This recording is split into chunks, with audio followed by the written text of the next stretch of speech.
The IPA Freesports Champions Cup pool is brought to you by Select Car Leasing.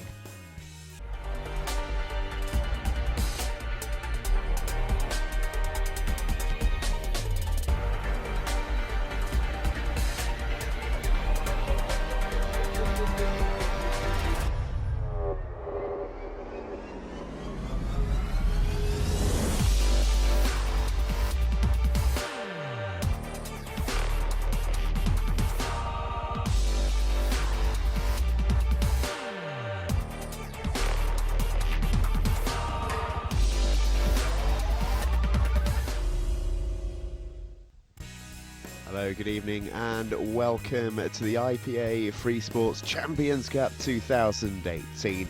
It's week number 12 and we are in Solihull.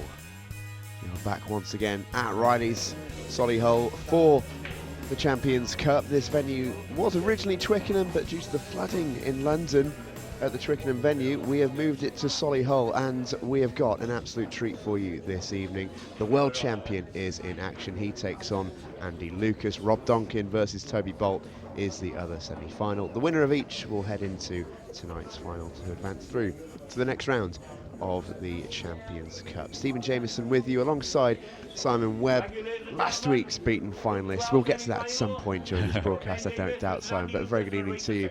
And how much are you looking forward to watching this one? Yeah, good evening. Yeah, very, very much looking forward to this one. When the draw came out, I think this was the standout week for me. This is obviously Ben being world champion, it's always going to be a standout week, but the lineup, the three other guys with him, this is going to be very, very exciting. As we can see, the two players going in for the lag. Ben Davies, the world champion, on the left in the black shirt. Andy Lucas in the blue, himself a multiple world champion as well. And it really should be a great evening of pool here. And talking about the other semi-final, Rob Donkin versus Toby Bolt, there's just quality everywhere. We say this quite a lot, but this really feels like the week where it wouldn't be a surprise to see any one of these four players win. No, absolutely. You've obviously got Ben and Andy, you know, they're both multiple world champions, but Rob's also won on the IPA Tour, won the European Open last year, and Toby's one of the leading amateurs, so yeah, any of these four could win it, it'd be no surprise. So, you know, quality everywhere. Well, one of the most surprising aspects so far is Ben Davies having the first break of the match and coming up dry. One of the best breakers in the planet, and it's a surprise to see him go off dry. We saw him warming up for a couple of hours on this table. Yeah, he's got about 4 balls a time. Yeah, he's got a massive break, so every time he comes up dry, you do think, you know, it's a surprise, but it does happen. Sometimes you catch them great, and they just you know, they don't make one. He's been fairly fortunate here that there's clusters here. This isn't a nice open run, you know, get your Q arm going in the first frame. He's got 2 or 3 problem areas to work out. Looks like he's eyeing up yellows, looking at this one in the middle, but he's got, I think that yellow and red at the top is going to be his biggest problem. Yeah, Andy Lucas using his extension, which those of you new to the Champions Cup, players get 45 seconds on a shot clock per shot. You can see it in the back of there, just counting down. And players get 1 extension per frame of 30 seconds. He needs that yellow to pull up. That's okay. I think he's got that was developing his only bad yellow. He's the 2 yellows in the that are close together. One of them will go into the left centre. This yellow will go into that centre pocket there, and after that, the other yellow then becomes available either into the centre or into the corner. It's quite acute for the centre. So now after that first shot, he has opened up the frame a little bit for him. He still needs to control the white very nicely. There's another little cannon. Yeah, in an ideal world he wouldn't have wanted to play a cannon there because the balls were open, but he had so much angle on that pot to the centre, he felt he needed to control the white, and it hasn't worked out very well for him. Yeah, Andy Lucas, for those of you maybe don't know him well, multiple world champions, and a man you know very, very well, of course. Yeah, got to know Andy really well over the last 2-3 years. Absolutely just lovely fella, lovely player. Won everything in the game. Just absolute yeah, just fantastic player, and yeah, there isn't anything he hasn't achieved. So Yeah, one of those players who you could use the word legend about. oh, absolutely, yeah, no, absolute legend of the game, no question about that. A lovely shot up to the top right of the table there, but he's just left himself a little awkward. Yeah, the whites just overran. He wanted to leave himself a yellow. He wanted to double one of these yellows into the centre pocket. He's just overran, so now he's got a bit of a problem. I'm not sure whether he can make a plant on these 2 yellows. Other than that, I can't see what options he has. That's what he's played. Oh, and hasn't he played it well? How's that not dropped? Well, I think that is the question that Andy Lucas is asking at the moment. And Davis at the table. Let's have a look at this one. Oh, I'm not sure how that didn't drop. Couldn't have played it at a nicer weight. Yeah, that finish, it just got away from him. From the first shot was lovely, that opened up the bad ball, but from there it just couldn't get hold of the white to make the finish easy for himself. But now he's nudged those yellows about a little bit. These reds they're all open. It's just that bottom right hand pocket is causing him the biggest problem. Yeah, these reds weren't actually aligned too nicely when Ben broke, but after a few Andy Lucas shots, look a little bit more open than they perhaps once were.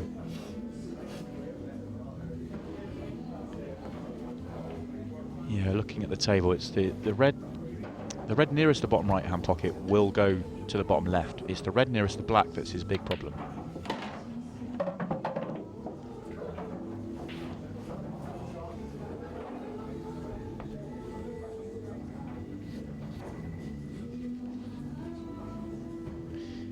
Just wondering whether the red next to the black will drop into the right centre. He could potentially play onto it if that is the case, although he's got too much angle to probably do it from this shot. He may need to go into this. He may be playing this with lots of side to get into the ball. Oh, and that's not come out nicely for him, I don't think. Just having a look at it, I think it now will go into the right centre, but the fact that's gone even closer to the black, that yellow now has almost become a problem for him. Yeah, he wanted a much fuller contact on that. It would have opened it up for him, but even if it does go into the right centre, it's a really, you can show it does there, but it's a tough ball to get on, and he's not perfect on a ball at the top end of the table. Looks like he's going to have to play a double. Double dispatched with little trouble. Okay, so this frame's now going to hinge, not on this next shot, but the shot after that. He's going to have to play down to the bottom left-hand area of the table and not overrun to get, if he goes too far, that yellow could become a blocker. Needs a bounce. That's quite nice. It's quite a nice angle now to come top cushion, left-hand side cushion, and then it's all about the pace. Well, you can see where Ben just left his cue before. That's where he's going to look to leave the white. Doesn't have to worry too much about being on the black. He's been so open to both middle pockets. Indeed, the bottom left. Oh, he's gone one cushion rather than the two. He's going to overrun this. Shake of the head from Ben Davis. He's got himself a big problem here. That's what caused it. Yeah, I thought he had a natural angle actually to come top cushion, side cushion. I think that just gives him a little bit more margin of error, but he actually would have liked a fraction more angle on that pot. He was just a little bit too straight on it to play the shot I was thinking. And he's gone one cushion, which it does mean he had less margin of error and he has overrun it. Well, the referee has got a total snooker. And Ben Davis has got 14 seconds to play this shot.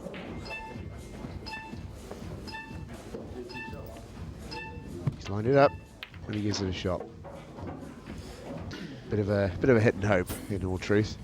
Yeah, I thought he was going to hit that really firm and just make solid contact on the red and try and make it somewhere, but it almost looked like he was trying to see what he was going to leave if he where he was leaving the white, but or maybe he was just trying to make it in the centre pocket with control, because he was always going to leave Andy a really good chance, whatever he did.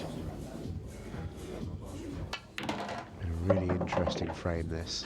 That's a nice shot. That's a better shot than it looked. To control it to absolutely perfect. It's really nice. You can see there the shot clock ticking down. Not often in the Champions Cup that it's played too much of a factor.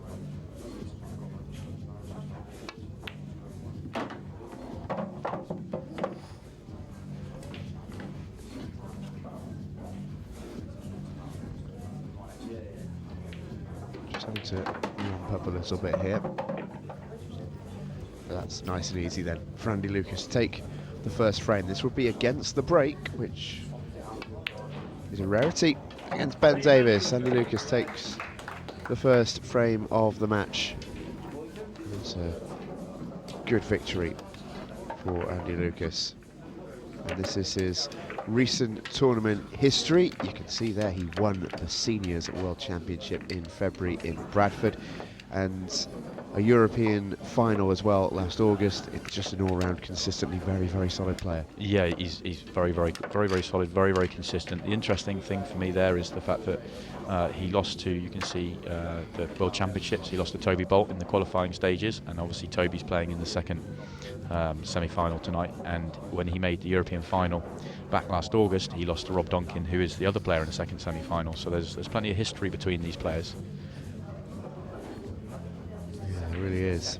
Played really well to get to the Seniors final, and indeed win it against Jason Twist. Likes to call himself a four-time world champion now because of that. Yep, 3 men's and 1 seniors, and rightly very, very proud of that. You see Andy's going for a slightly different break. He's going from the cut break, hitting the second ball down. He also comes dry. Bit of a rarity. 2 dry breaks in a row from both players. Not a bad spread either. Yeah, he didn't hit that too firm. He's been having a knock on the table, so he probably had to play around with the break to see what sort of pace he wanted to hit that at. And he could definitely hit that a lot firmer if he wants to, but you say it's a good split, he just hasn't made one. So it looks like Ben Davis is looking at yellows. Yeah, he's finished a bit awkward here. I'm not sure if he thought he was catching the yellow on the rail, because if he catches the yellow on the rail, he finishes it, that's perfect. I wonder if he's just misjudged his cannon or whether he played what he got. But it's just the middle of those 3 yellows on the rail, that's the one that's going to cause him the most problems, which is why he's nudged it out now. It's a good shot, that. Now he's got them absolutely as he wants them. A lovely natural cue artist, Ben Davis, in a very flowy action. Doesn't mess around too much as soon as he's at the table as well. You won't see him lining up a shot for 10 or 12 seconds. He gets down and plays. Yeah, he's a very, very quick player, but he doesn't look like he's playing quickly. He sort of floats around the table, but it's a really nice style to watch. Yeah, quite remarkably, his 4-hour epic World Championship final flew by. If you watched that with us on Freesports, it was a really wonderful bit of sporting action to watch. I think he's just overrun that last positional shot. The reason I think he took a little bit longer on that last shot because he knew the key was getting a good angle. He had to play the one he played, but going from the yellow he's taken in the middle now, get onto the next yellow was going to be tricky, but he has just held it enough. Oh, has he got enough on that? I think so. Yeah, that's perfect. He can now just screw up the table. He might use the cushion as well, or might just come straight up, but it should be fairly natural. He's made a very, very tricky finish here look really incredibly simple. And the best players do that very easily. Nicely done by Ben Davis. And this is his recent tournament history, the standout, obviously there. February 2018, World Championships final. Simon Ward, 4-3. What an epic it was. Yeah, incredible match. Absolute thriller. Just enjoyed every moment of it. Like you said, it was a long match, but it was really enjoyable from start to finish. For me, it's been interesting to see how he was going to respond to that, because we've seen with previous world champions, when they've won the world championships, they've taken a little bit of time to bounce back. Well, he mentioned this on commentary last week, so I'm not letting you have heard it, because you had the very reasonable excuse of playing in that in that competition. You mentioned the Welsh Open. You can see there, out in the first round of Open and the professional against a couple of players he would have expected to beat. I think that's fair to say. Yep. But he said he got his head screwed back on for the Scottish Open. I think he wasn't quite still with it. That was I think that's the thing. I mean, he has had 2 first-round losses straight after the World Championship. We're talking about a matter of 2 weeks after the World Championship victory. But you can see with the Scottish Open making a quarter-final and a semi-final, he's absolutely back to his best. Yeah, he mentioned last week he was on commentary duties with us for the Champions Cup in Neath last week. He mentioned his couple of weeks after the World Championships win were perhaps the busiest ever been as a player, because all of a sudden he's in demand for exhibitions and so on and such like, and didn't really have any chance to concentrate on his next event, and he said it showed. But he's got a ball here, Simon, for his breaks. He's at the table, but again, it wasn't the most comfortable of breaks for him. He only just scrambled one at the end. He did. Last ball rolling went in, but he's actually been rewarded with a very, very nice split. These are the sort of finishes that you really expect him to make. This red at the top must go past the yellow. It looks a little bit deceptive on this camera angle because it looks a bit tight, but he's played for it, so it must go. And once this goes in, the rest of the table should just open itself up nicely for him. Yeah, it is a bit deceptive, that. Not too dissimilar to the shot that won him the World Championships, of course. Yeah, so he's going to look to clear the top end of the table and then come back down. Looks a fairly natural pattern. Can't see how he can go wrong here. Just needs to just be careful with his position all the way through.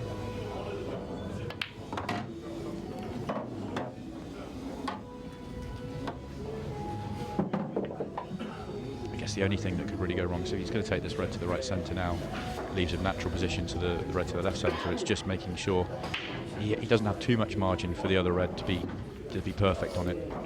He just wants to roll through an inch or two, but he's going to be straight on that red, so he shouldn't have any problems. If he goes too far, then he might be a little bit thin on the red and struggle to get good position on the black, but it looks absolutely natural, really. So yeah, looks gun barrel straight on this red. Yeah, he only needs to come through an inch, if that. You can see the reason he is taking a little bit longer on this shot is because if he goes, say, 2 inches, you can see where he's pointing his cue now. If he goes down to there, then holding the white off the cut back to the red, or the last red, would just be trickier to hold the white for natural position on the black. He might have to just control the white in and out of the top end of the table, and he doesn't want to have to do that.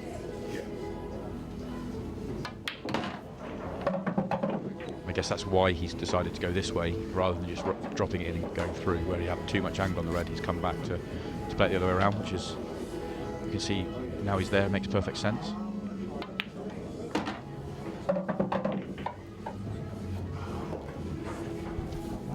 Yeah, he's played that nicely, breaking dish for Ben Davis. Played it very nicely indeed. Always very calm, even under pressure. And we can see here the results that we've had so far in the Champions Cup 2018. This is the last 64, so these are all our first round matches, the semi-finals on each night. A few standout results there. We'll mention while you're here, Simon, a win against Zach Wilkinson. Yeah, really pleased. Yeah, I was really pleased because I went in with just no form. I just was expecting, or almost fearing the worst, because I've been struggling all year. But I was relatively pleased with the way I played. Made a few mistakes, and the game went for me in terms of sacks. Zach got really unlucky 2 or 3 times with his break, and yeah, really pleased, to be honest.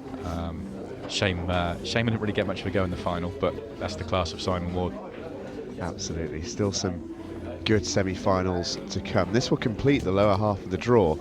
Rob Donkin, Toby Bolt and Lucas Ben Davis will complete the lower half of the last 64. There's been some really, really good matches throughout the 12 weeks now. It's flown by here on Freesports, this Champions Cup. And we have a ball from Andy Lucas, yellow down. Yeah, you can see Andy's changed his break from he went for the cut break first frame. This time he's gone for the front ball break.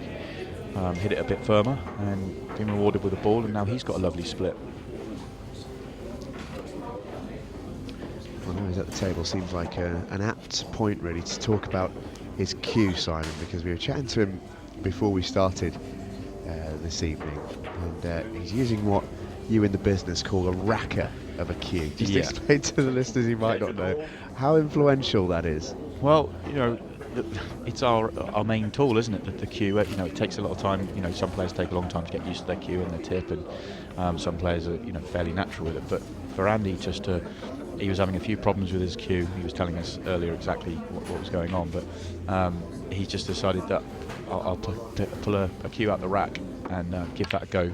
He said initially just a break with, because he didn't want to damage his other cue, but it actually felt really nice. So he's just started to use a cue from the rack, which is just incredible, really, to be able to play to the level he can play at with just a cue from the rack. It amazes me. Well, I hope his club invoiced him for that. I hope they know now we've said it on air. Yeah, I hope he doesn't get a call tomorrow morning from his local club saying, "Oh, can we have our cue back, please? Been looking for that for a few months." Yeah, would be. Yeah, imagine if he had to give it back now. Yeah, he's just the reason I stopped then, because I thought he was going to finish perfectly with a little cannon on that black. Would have left him on that yellow to the left centre, which would have been really nice. But he's just rolled that not even an inch too far. You can see he's just slid past. Yeah, had a little roll of the eyes there, Andy Lucas.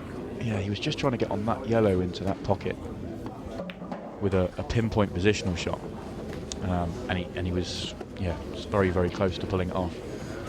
He's been very unfortunate there. Yeah, he's played a containing safety shot, but it's a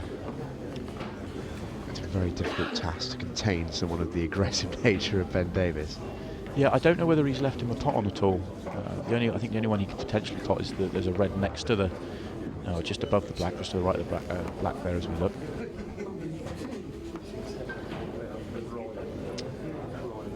I'm just wondering if that red goes into that pocket. That's probably the only pot he has on. If it doesn't go into that pocket, then he hasn't got a red on. But even if it does, he's still got plenty of work. It's a tough pot, and there's problems. So it's quite a well worked out shot from Andy, really, to keep Ben at bay, at least for this visit. I think Ben attempted the double there. I think he's actually, I think he's just played the white into the area it's finished in, actually. He's actually a really, really well thought out shot. So he had quite a bit of margin of error where he's left the white to leave Andy snookered. I think you're exactly right. It was difficult to see how close the red came to the pocket, so I did wonder if he'd taken on an uber aggressive option, but no, I think you're exactly right there. Total snooker was called, which is why that won't be a foul for Andy Lucas to not hit a cushion after contact, which is one of the black ball rules that helps keep our game so exciting to watch. Yeah, and the other thing with Ben with that previous safety shot, he got the white into exactly where he wanted to, but the red's actually gone, and he won't have played this part of the shot, but the red's gone down and blocked the yellow to the bottom right as well. So really sort of reds are really in control at this frame at the moment.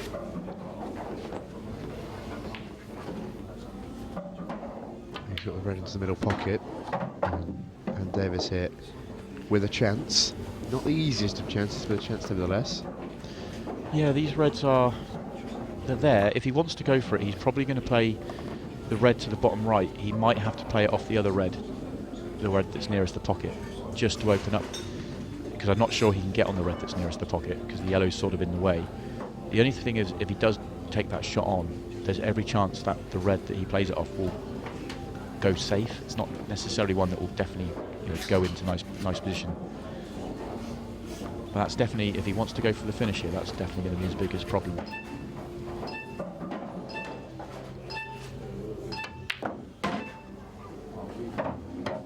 Fires that one into the top right. Yeah, I think we're going to see him play that shot now.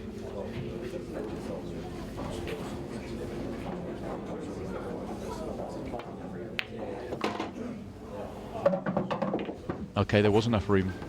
There was enough room at the bottom to get on this red. I wasn't sure whether there was, but now he's there. That's absolutely fine.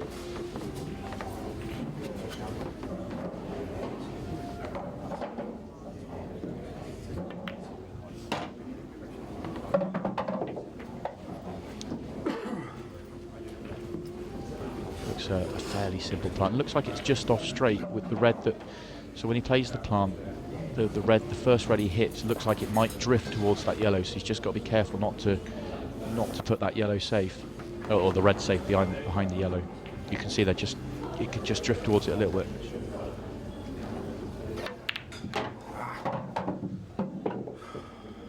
No, that's gone wrong. Well, yeah, I was not happy at all there. Just the way he was pointing his cue, he was actually he was playing on the red that he moved. So he wanted the first red he hit, he wanted that to go an extra inch or so to the left so that he could then take it to the bottom left. You just see him pointing his cue where he wanted it. Yeah, you can see as well there. I just wonder if he's eyeing up a 3-ball plant using a yellow. This is very aggressive. Wouldn't expect anything else. Oh, what a shot. What a shot that is from Ben Davis.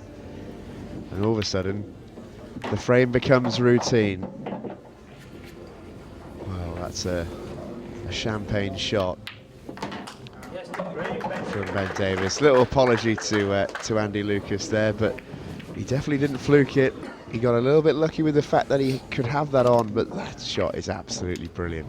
Yeah, it's not unnatural. He has to make this. It's not an absolute, if it was dead straight, then you could just hit it and it's going to go in. He's apologised because he's just acknowledging the fact that he's had a touch to leave himself a shot when he probably, the shot he played didn't go right, didn't go well.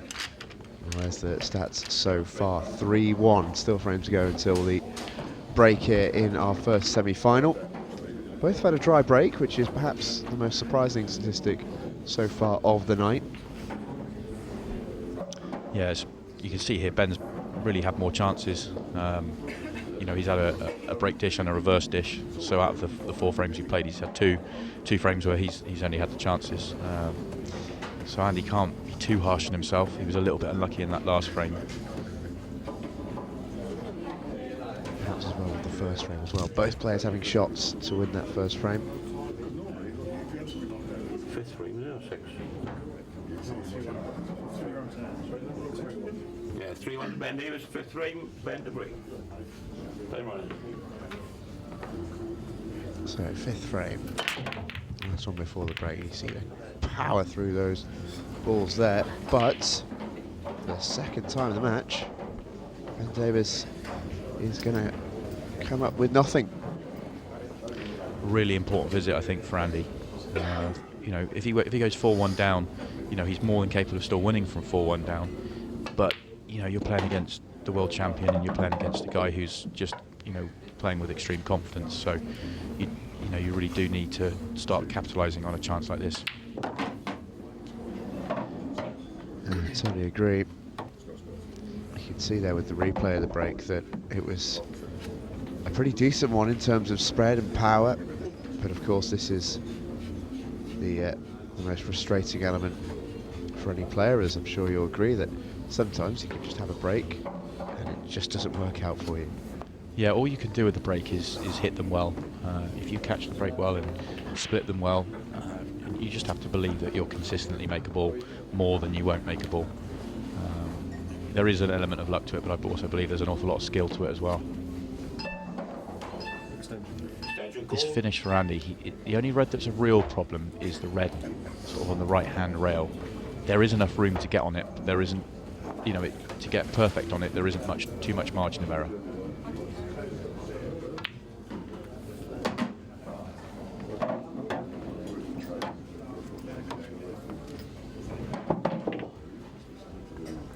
To be precise.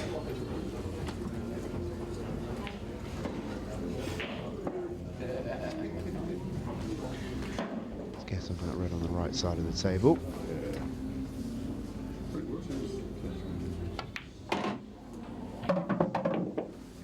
Well, I think he's played on it either.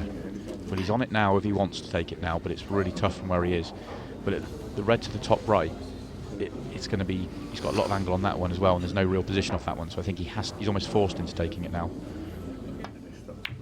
Great shot. He's played that really nicely, hasn't he? Oh, that was brilliant. So I think he played it exactly as he wanted to the previous shot. I think that was. He'd worked out how he wanted to go about it and backed himself to make it from here. That was the simple pot. This one a little bit less so. What you'd expect to make. He does. And he's on the black as well. Could be an important visit when we look back at the end of this match. Randy Lucas, this. Just a bit of awkward cueing. Brilliant finish that, really was. Really well worked out. Really, really good finish from Andy Lucas, who advances to 3-2 on the scoreboard, and it keeps us very interested here, as it wasn't 4-1, which I think is such a difference heading into the break. Yeah, that was a really important visit for Andy, not just to win it, but to reinforce, say to Ben, I am still here. Yeah, that was just as he needed. And we'll see the conclusion of this semi-final after the break.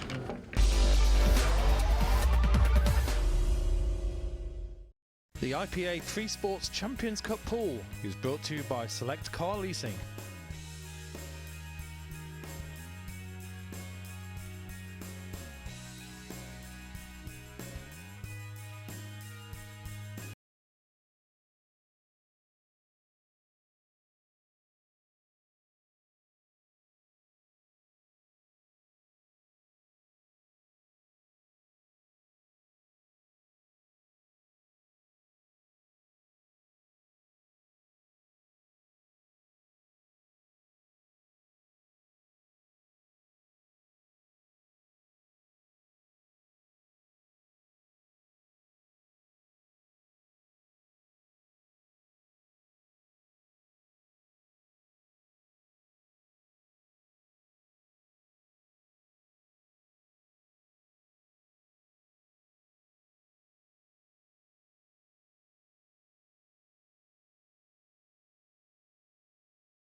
The IPA Freesports Champions Cup pool is brought to you by Select Car Leasing.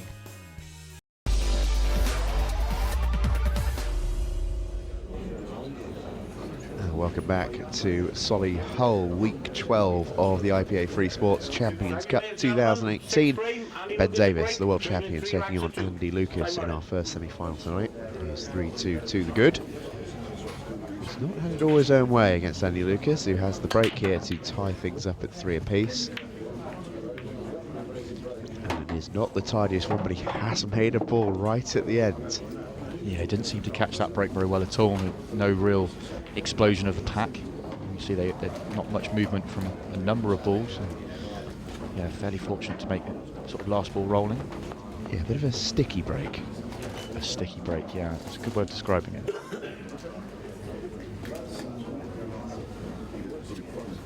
He has made a ball, but he's got a lot to think about here, Andy Lucas. I wouldn't be surprised to see him use the extension at the start of this frame. A lot of players tend to prefer to do it then to give themselves a chance to think through the rest of the break. Yeah, the problem with a break where you don't get too much movement is they also tend to stay clustered. So you see all but one baller in the bottom half of the table, so everything's really, really congested. So the sort of options of a finish are very tricky. He may be thinking of going for a finish. He may think, I'll take my colour and then get to work from there. He's fired that red into the middle pocket with a pretty solid level of velocity. Well, if he plays a nice cannon here onto the black, you can see now he has an opportunity for a finish now, in that every ball has got a pocket.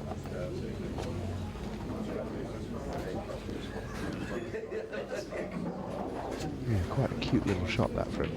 Yeah, he's got awkward queuing on the red to the top left, over the red that he's next to. He does get position off this to the red at the top of the table, but then from there getting back down to the bottom end of the table will be difficult. And that's wide. You saw how far up down the rail that hit. You always knew he was in a bit of trouble. Just catch this almost a little bit straight. And yeah, missed it by quite a way in the end. It was just a tricky shot. It is always missable. When you're awkward queuing, you're queuing over red like that, it's very, very, very difficult. And he probably chose to play that with just a trace offside because he could get to that part of the white. And makes his first ball. Interesting, I think that's the first missed pot from either player. They've been pretty clinical when they've been amongst the balls.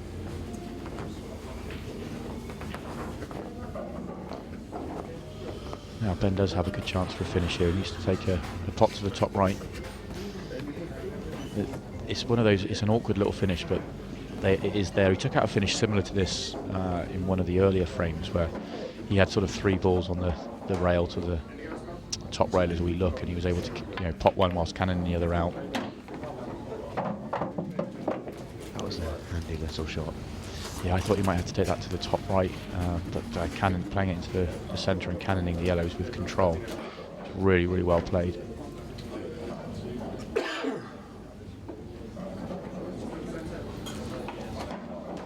It's one of those finishes you sort of have to take them in the right order. If he takes the yellow nearest the pocket, then the other 2 yellows still go. Then they go, so he doesn't have to then play any cannons.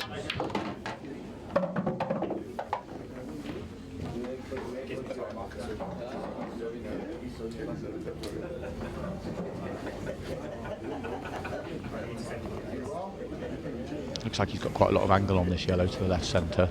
May choose to go in and out the top end of the table, but if it's a natural positional shot to get onto either of the 2 yellows on the left hand side.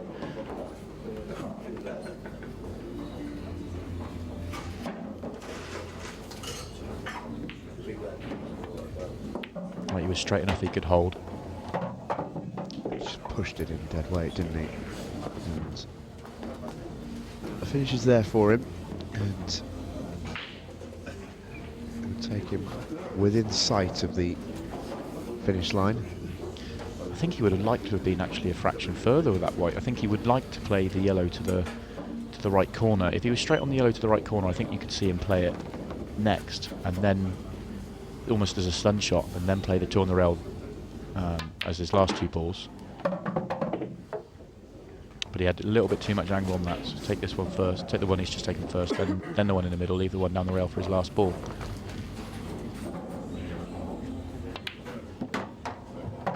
Oh, white could be in here.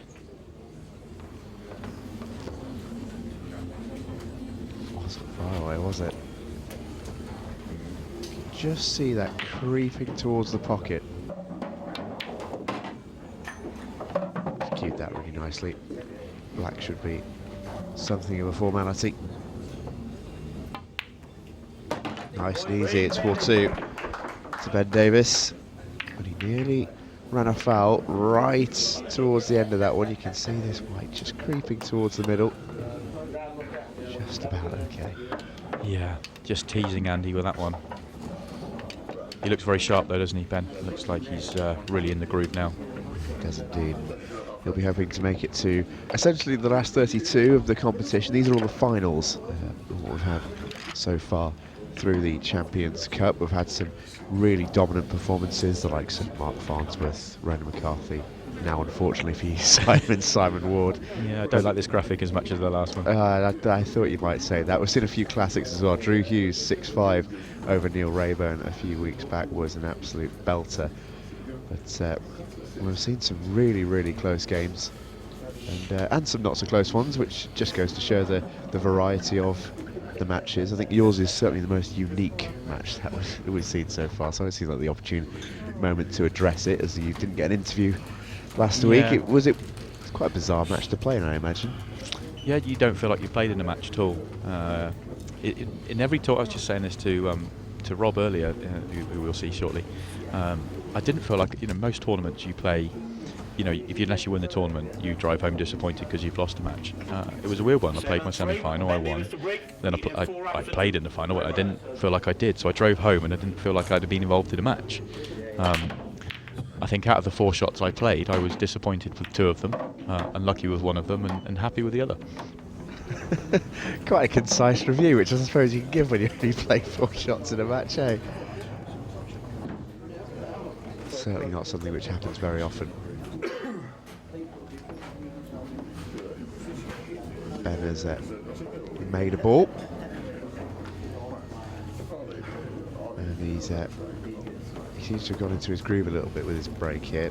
He's got a decent shout for a clean-up.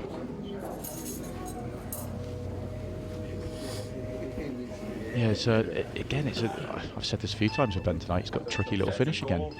But the mood he's shown so far, I sort of fancy him to get it.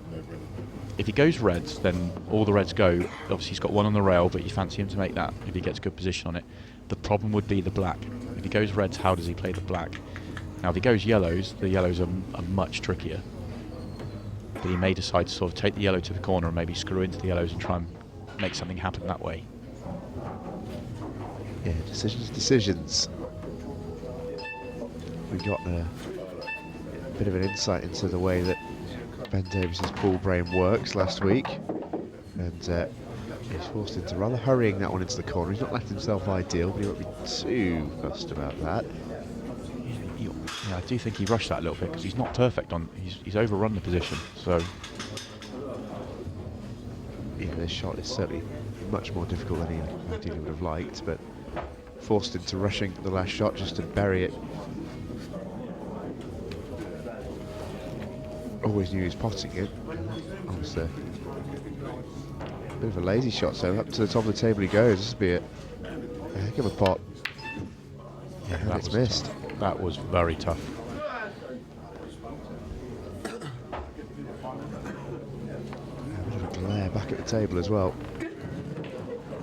I think that's the first real instance that we've seen of the shot clock really affecting a break, because if the shot clock wasn't there's no way Ben Davis leaves that white where it was. Yeah, I think if it wasn't for the shot clock, I think Ben would have taken a few more seconds on the previous visit, because he hadn't fully made up. He probably hadn't fully made up his mind how he was going to attack that black. He probably got to the point where he's thinking, I think reds are probably the way. But yeah, he could have done with a little bit more time there. That's a lovely shot from Andy. Spin that round. He's only conservative on the cushion, but he seems to have played that okay. But has he ran out of position? I think that shake of the head tells us he might have. Had to play a tricky shot here. Yeah, he's been really unlucky. Actually, he was a little bit unfortunate on the previous shot because he's played such a lovely positional shot to spin it round the 3 cushions. If it goes on and off the cushion or finishes just short of the cushion, he's got so much more control of the previous shot. Oh, that's a lovely little billiard shot, though. Yeah, that's fantastic. You can see the wry smile from Andy before, but he was, you know, able to put that out of his mind and get straight on to the next shot. That's what all those years of practice gets you. Yeah. Can't, especially with a 45-second shot clock, you can't spend too long being annoyed with a nudge that hasn't gone your way. You've just got to accept it and get on with the next shot. Well, you know, you're not going to change where they are. You've just got to get on with it, and he did that very well.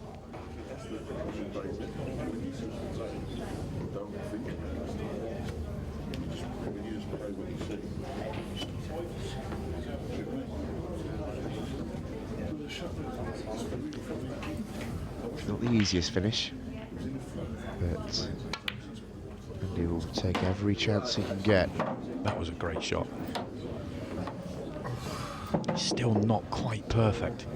He's played 2-3 great shots on the trot now. Really having to work hard. And yeah, you can see he's just still shaking his head. You know, another inch to the left there, or if he cannons, catches the yellow a bit fuller. It's simple.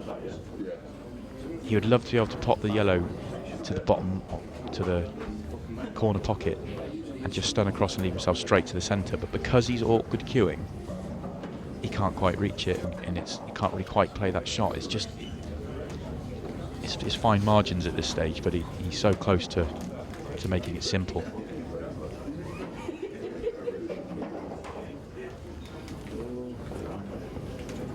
Time running. Well, the time was stopped as the referee had to fetch a spider.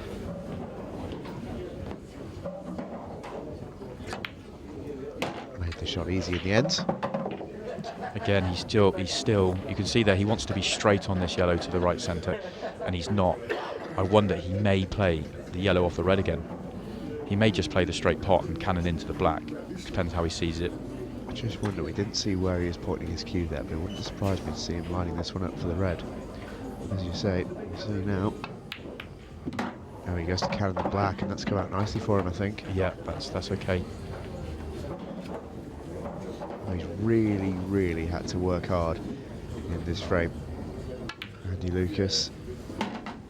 But he saved his most simple shot for last.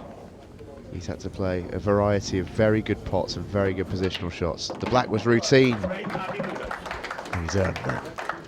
Yeah, that was fantastic from Andy. It was a finish that it was tricky all the way through, and he's played 2, 3, 4 great shots on the trot, and it's still tricky because he can't quite get perfect.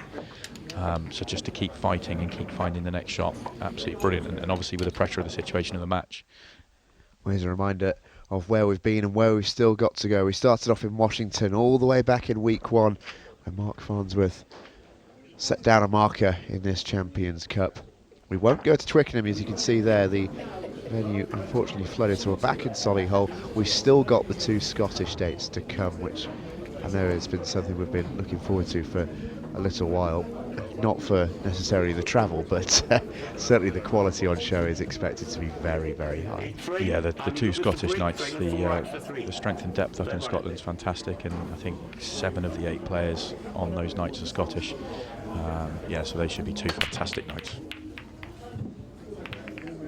Well, that's a much better break. You just see there, you see Andy's facial expression in the top right, and you saw his arms spread on the main camera. Right side to himself, because he potted a ball on his last break and barely split them an inch, and he's sent about 90% of the balls up to the top of the table, put 5 over pockets and couldn't get one. Yeah, that's funny old game, isn't it? It's a very strange game. That's by far and away his best break of the night, and it's not a great outcome for him.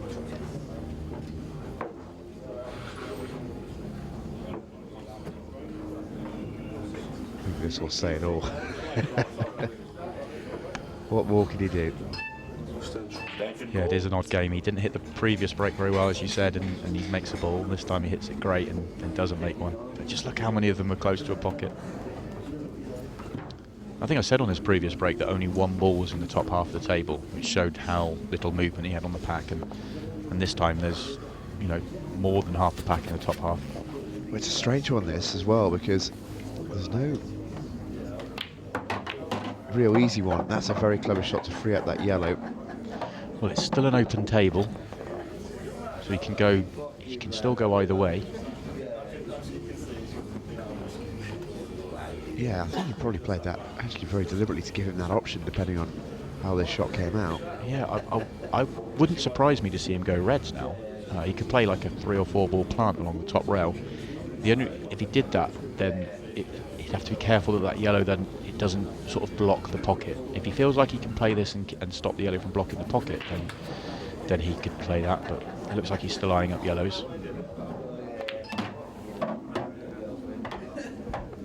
Now that we know that Ben has selected yellows, we can identify his problem balls, and I don't think it's too difficult to identify one in this scenario.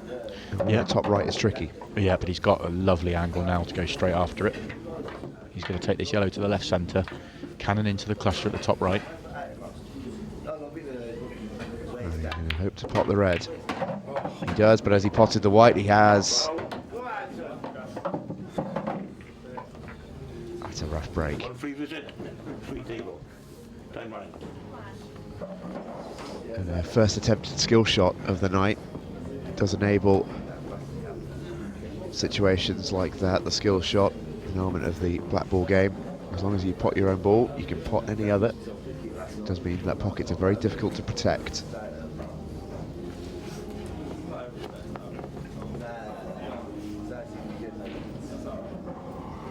So free table for Andy Lucas. And he himself has got problems. Yeah, he's got his free shot and he needs to be very, very clever with this. I think he's going to... Looks like he's going to play red onto yellow. He's got to be very careful to make sure he pots the yellow if he does that.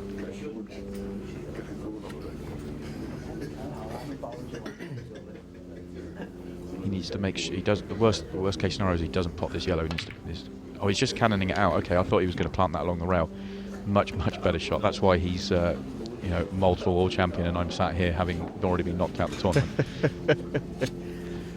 He's developed 2 balls in 1 shot, so the only bad ball he's got now is the black, and it goes. He just needs to get on it down the rail. He could move it if he wants to.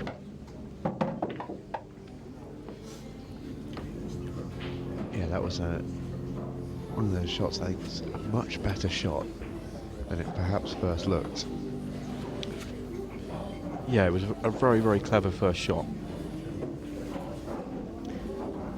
I think making both balls available was no mean feat from he's one just shot there. Yeah, just nudging one enough off the cushion enough to make it nice and comfortable, and the other one he's just got out into open play. I think he's just overrun the previous positional shot, because I think he was probably playing on the red just below the black down the rail. So he's probably having to reroute here.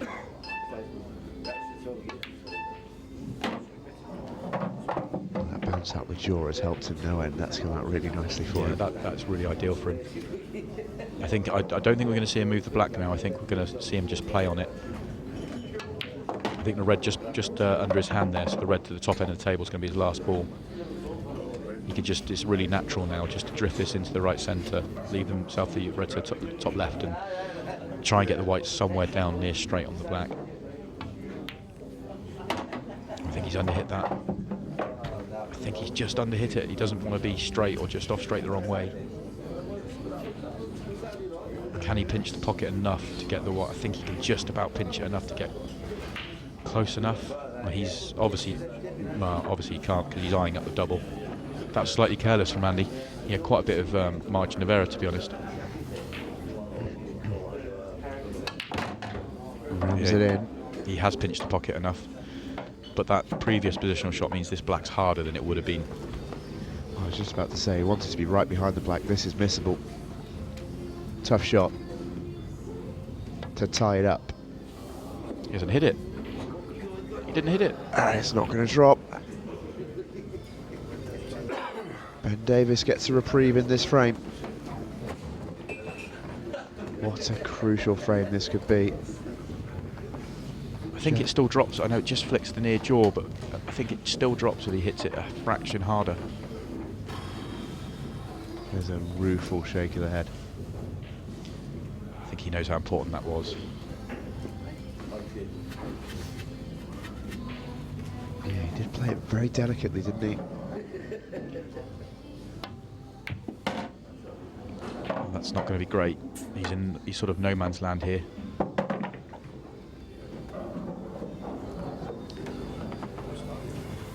Oh, what's he tried there?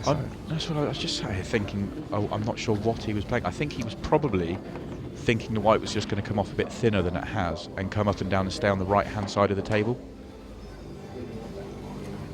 Yeah, I think he's just caught it a fraction thick. I think if the white stays on the right hand side of the table, he can take the yellow to the top end of the table and then play a really delicate positional shot on the last yellow, or play for the skill shot.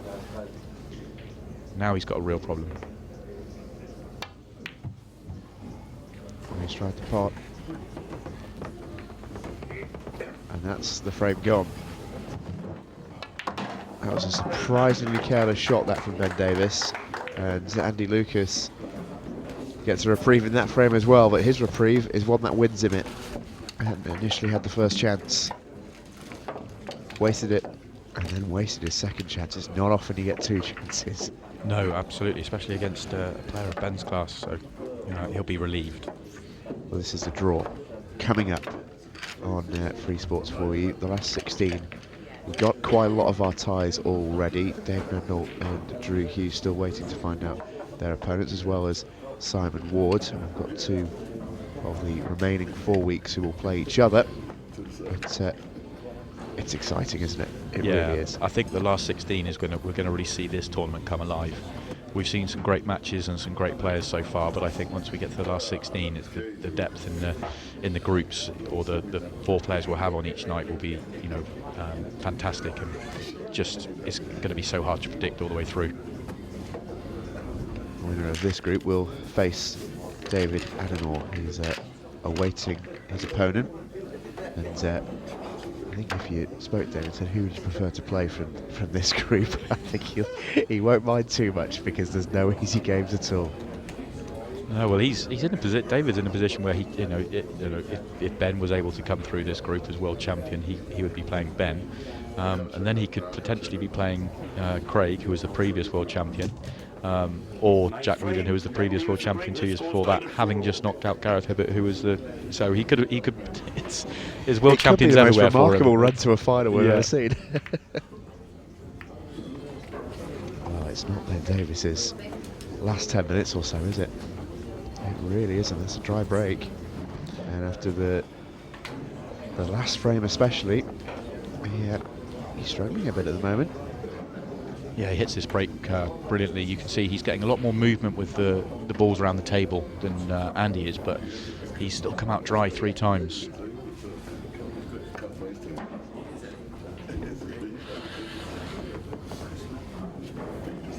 So Andy's got a sort of clear run at the line here in this frame with reds, but he just needs a couple of really tricky positional shots. All the reds go, every red's got a pocket. I think he'll probably look to clear the 3 at the top end of the table and then come down.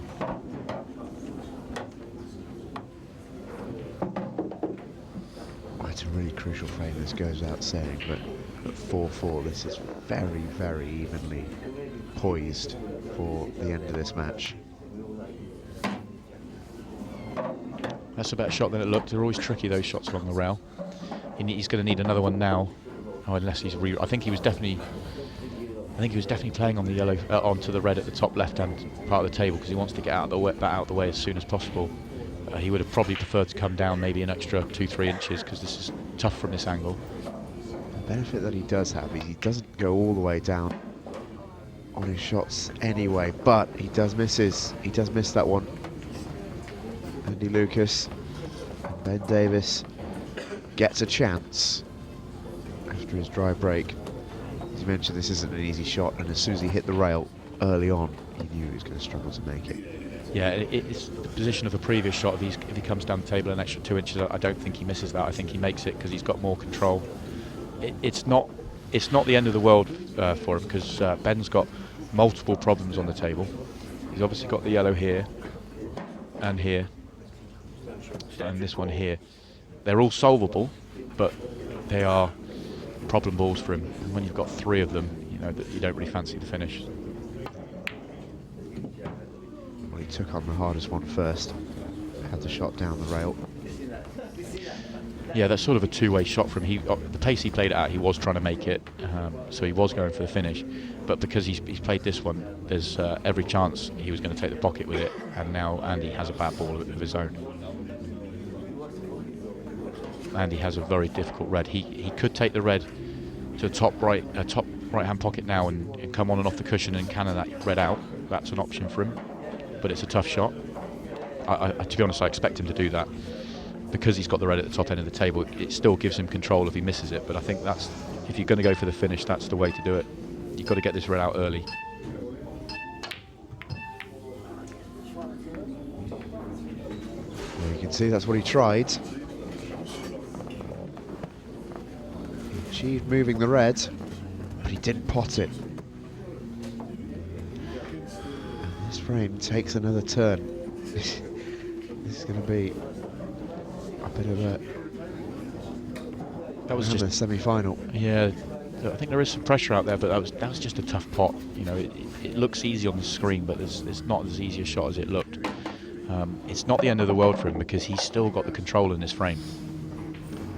Those 3 yellows at the top end of the table are all tricky. And actually, I think the red that he missed has come down and sort of blocked a double on the yellow nearest the left centre. Ben's fired the white up to the top of the table to try and create a little bit of movement, and he's done so, but I think he actually was trying to put the red. Yeah, he's actually played a really, really good shot there, but still, it just wasn't easy to get it open. The path through to the red was sort of blocked a little bit. And he's just tried to make something happen there without having sort of great control in the shot.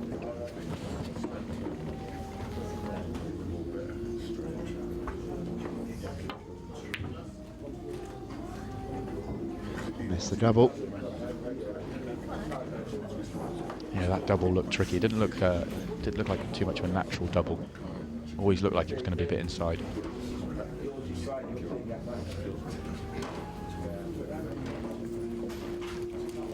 He's a very, very good doubler. He's Ben Davis. Often misses with that shot. That was a tricky one.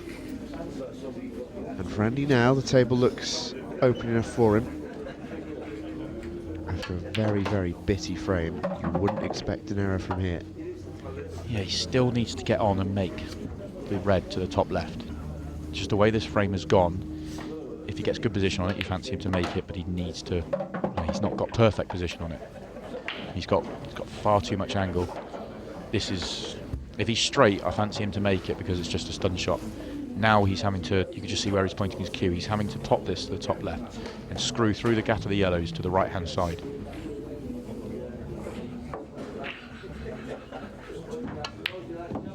Oh, and the pot's not there. It's a classic case of one little positional shot creating a big, big problem. Yeah, absolutely. With small margins, he's 2 inches too far to the left there. If he's straight on that, I fancy him to make it, and it's simple. Just being, you see, if he's straight on this red, doesn't miss it. And it goes without saying that the next red would have been pretty difficult as well, even if he had made that pot. The angle left himself there was not easy, and it made a big pocket therefore for Ben's difficult yellow, which has now been dispatched. Yeah, that was the disaster for him. It not only did he miss and leave the pocket open, he made it a big pocket, as you said. So I think it's double disaster for him, and I really don't expect a mistake from Ben now. Certainly not from here. This game was very, very delicately poised at 4-all. And now, with both players having big chances, it is Ben Davis who should emerge with the win. Yeah, he's just under hit that previous shot. He's got to control this in and out the top end of the table. The black only goes to the bottom left. And he's done it nicely.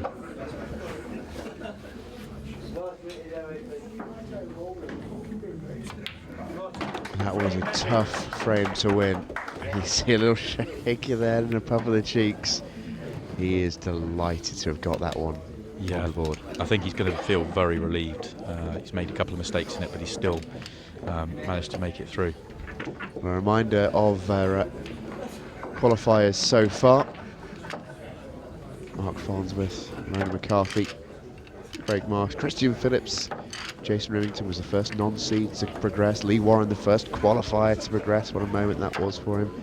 Jack Whelan, former world champion, came through here in Solihull. John McAllister eventually progressed through after a really tough final against Luke Wrigglesworth. David Adnell made it through in Chester. Drew Hughes taking out a very, very informed Neil Rayburn in Chester. And Simon Ward, not his brother Mark, made it through in there in Neath. And we've still got a few weeks to come, and I think, as you mentioned earlier, the draw is shaping up to be really, really interesting for that last 16. Yeah, I think the stats here show that the missed pots have just started to ramp up in the last 2-3 frames. I think Andy missed 3 pots in that last frame alone. 10th frame. I think the closer we get to the finish line, the more the mistakes are creeping in from both players. It just goes to show these two players, some of the most very experienced on the entire tour. The pressure can still get to you. Yeah, absolutely. From a fellow competitor, fellow player's perspective, it's actually quite nice to see, because sometimes I watch these guys and I think they're not feeling the pressure at all.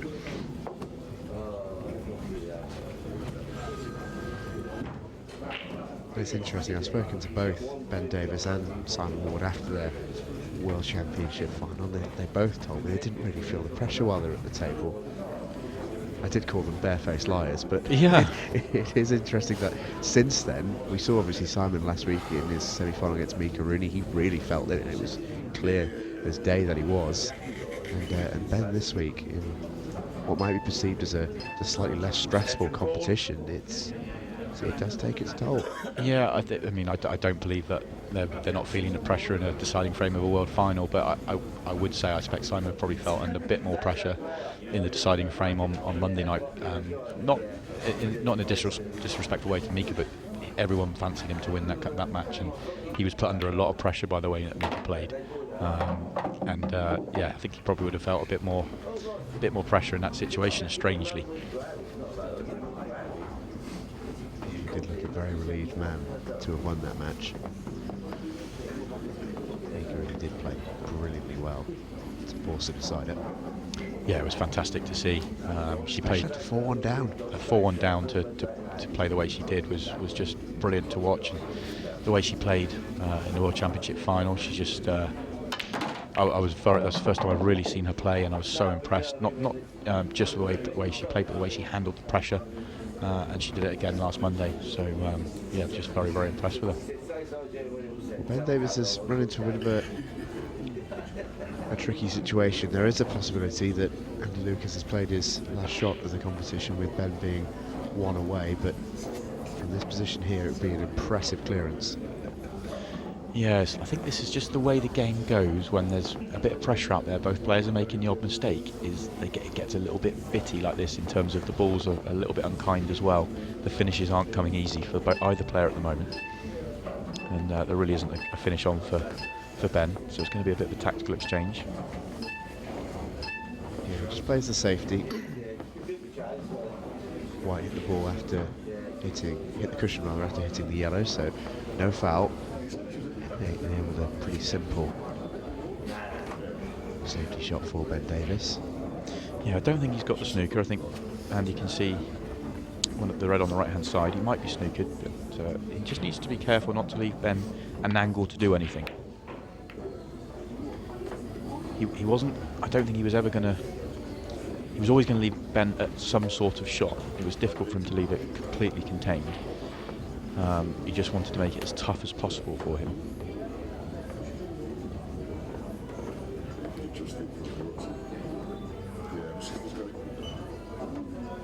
You could see Ben go for this. If the yellow he's nearest drops into the centre pocket, then he may be able to clear the 3 in the middle of the table. And when he plots that yellow in there, if he can come up and cannon that red with the white, then it may open up nicely for him.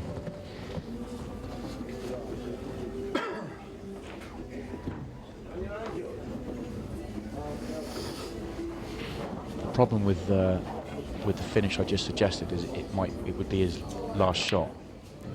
He's looked to do it there, but whilst he played a brilliant cannon, the pot doesn't go. The yellow's gone pretty safe on the bottom cushion. It's a disaster for Ben. Didn't expect him to miss that pot at all. Probably just concentrating on the cannon, as you say. I think probably took his eye off the pot. Well, contrasting reactions of the fella behind Ben and Ben himself is something very interesting. This is as good as it gets in terms for Andy. These are as routine as they get at this stage of a match. Everything's open. Just needs to plot a nice route round them.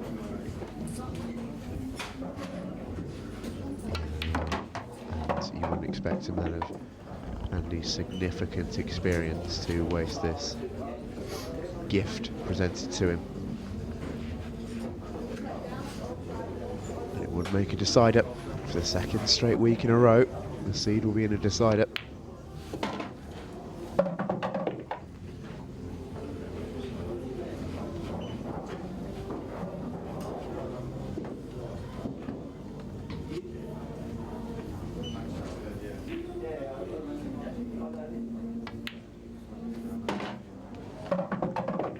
Just has to work through these. Yeah, he needs to play a good positional shot now.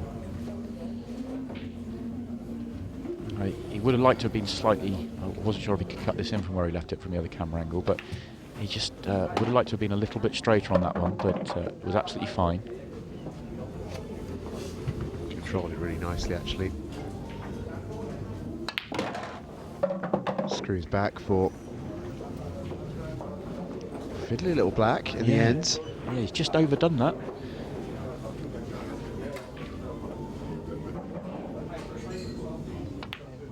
Goes for the middle pocket and gets it. Yeah, great black. He will go to a decider for the second straight week of the Champions Cup. It's 5-5 between Ben Davis and Andy Lucas. Ben did have a chance to win it in the last frame. Wasn't an easy one, but he did have an opportunity. Yeah, he looked really good in the early part of this match, moving 3-1 ahead. Looked in really fine form, but he's just made a couple of mistakes in the last 2-3 frames that you don't expect from Ben. And Andy's had a couple of mistakes himself. So there's a little bit of pressure and a little bit edgy out there. Be interesting to see how this final frame plays out. Well, it's not to say that Andy Lucas looks particularly pleased, but you could tell who was the happier player from that side by side. Ben Davis makes a ball from the break, and he's got a good spread as well. Yeah, it's a great break from Ben. He'll be delighted with that because, for whatever reason, his break struggled. Yeah, I think he's hit the break great tonight. I think they just haven't been going in. I think he's had 3 dry breaks out of his 6 breaks. I think it's just the way the game goes sometimes, but he's been rewarded after a good break with a ball made and a good split, so he's going to go close to winning it at this visit. Yeah, Andy Lucas. Such is the nature of this game. Might well have played his final shot. Yeah, the only one that I'm trying to slightly concerned about for Ben is that yellow there. If it goes into the centre pocket, then it's fairly simple.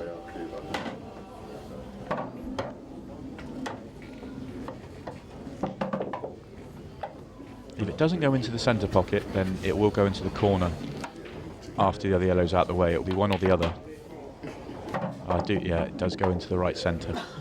So they're all there for Ben. Just needs to work out his route and work his way around them. He punched that into the middle pocket. Did threaten to jump out at him, but stayed okay. And at this stage, with the balls as they are, you would not expect Ben Davis to let this chance slip. He has let a couple go in this match.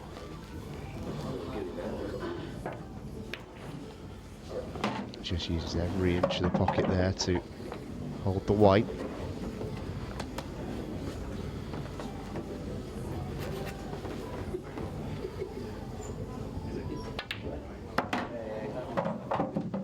Banks in. The one into the middle. And is he on the black? He is indeed. And of all the times to produce a routine break and dish, the deciding frame was the perfect time to do it for Ben Davis. He advances into tonight's final at the expense of a very, very good Andy Lucas. That was a good game. Yeah, It really was. And he's going to be very annoyed with the ninth frame. He had chances and didn't take them, and then he's been punished in that final frame with a break and dish against. We will have our second semi-final, Rob Donkin versus Toby Bolt, after the break.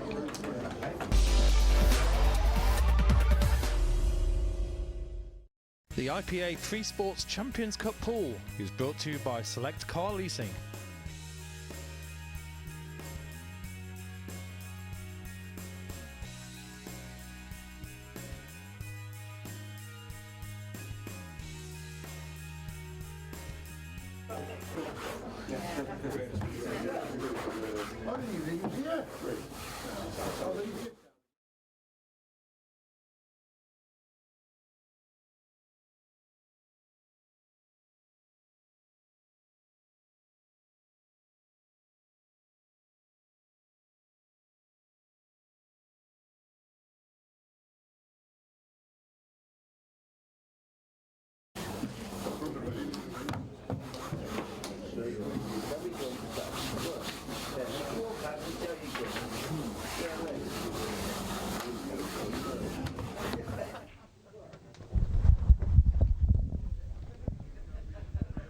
One, two. Hello, hello. 1 2 1 2. I'll turn my talkback off. Talkback's off now. 1 2 1 2. Hello. 1 2 1 2. Yep. Yep.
The IPA Freesports Champions Cup pool is brought to you by Select Car Leasing.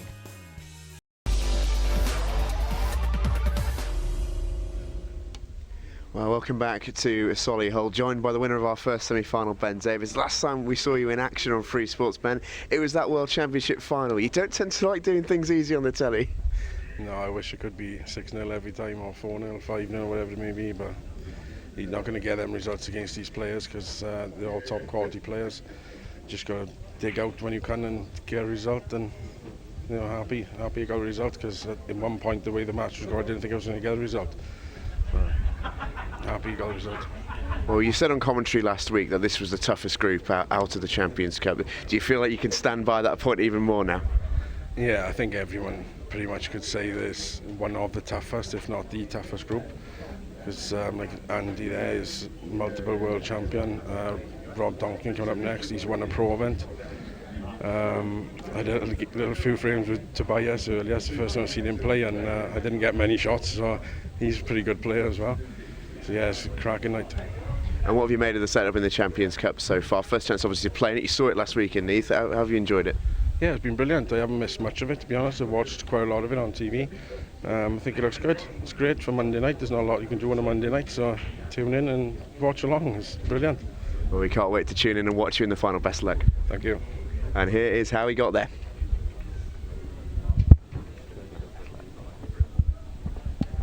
Cheers, brother.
Well, that was how Ben Davis qualified for tonight's final. He had to do it the hard way.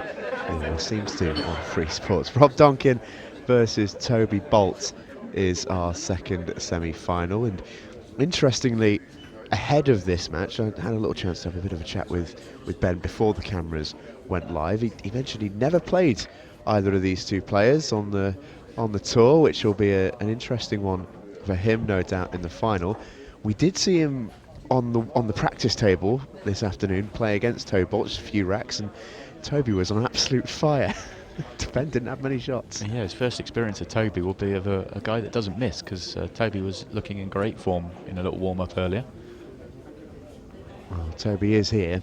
I think he might just be having a last-minute comfort break, but Rob Donkin is his opponent, and former snooker pro, very, very good player. And this is, we've been saying this all night, but there really is nothing to call between any of these four, and it's not a surprise to see any of them win, but Rob is a very, very solid player in particular. Yeah, Rob really is. He won the IPA European Open last August, so he's a tournament winner on the IPA Tour, which is a fantastic achievement, and yeah, he's one of the, it'd be absolutely no surprise to see him come through this match and then to beat Ben, but the same with Toby as well. And a reminder of what we've got coming up next week here in Solihull once again. Jimmy Carney against Aidan Finch, Miles Deleuze versus Mark Pickworth. What do you make of next week's lineup? Next week, yeah, very exciting. Jimmy Carney's our seed. He plays Aidan, who he's good friends with, which makes it an interesting matchup. You've got Miles, who's a fantastic and probably, I think, a little bit underrated on the tour, but he seems to he does quietly go along and have some really nice runs and beat some of the top players. And then Mark Pickworth, who's one of the IPA guys behind the scenes, so he doesn't quite put the hours in that he used to. So he's he may not be, a bit more like when we saw Kevin Barton play earlier in the year. It may be tough for him, but we'll see, hopefully not. Well, there is Toby Bolt. He has made it, and he's looking forward to this one. These two are actually very, very good friends. They played in the doubles together at the World Championship in February, finished in the quarterfinals. We chatted to Toby earlier, he said it might be a little bit awkward playing on TV against each other. It should be interesting. Yeah, they are good friends. I think they played against each other and together many, many times.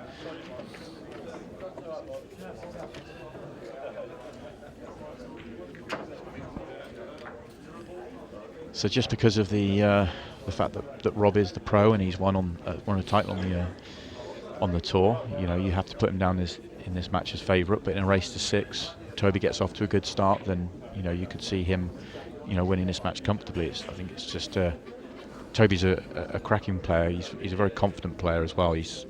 I like his style and the way he goes about it. He's sort of he's very confident, walks around the table, puts his chalk on the table, which you don't see that often from some of the players, and sees his shots and plays them nice and quickly. But it's sort of old school that in a way, isn't it? Yeah.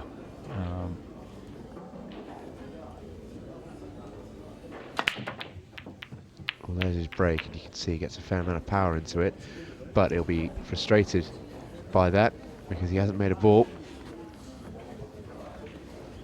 And Rob here with the game's first chance.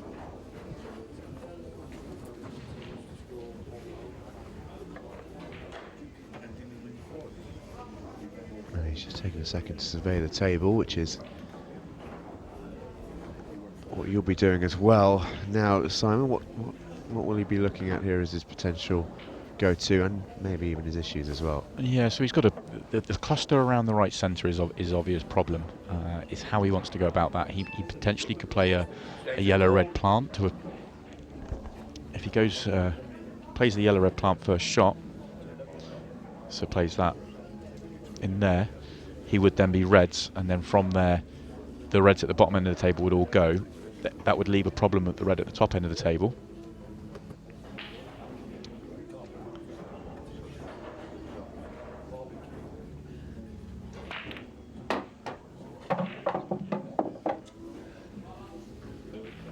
See the shot he did decide to play, and the red at the top of the table is now available for him.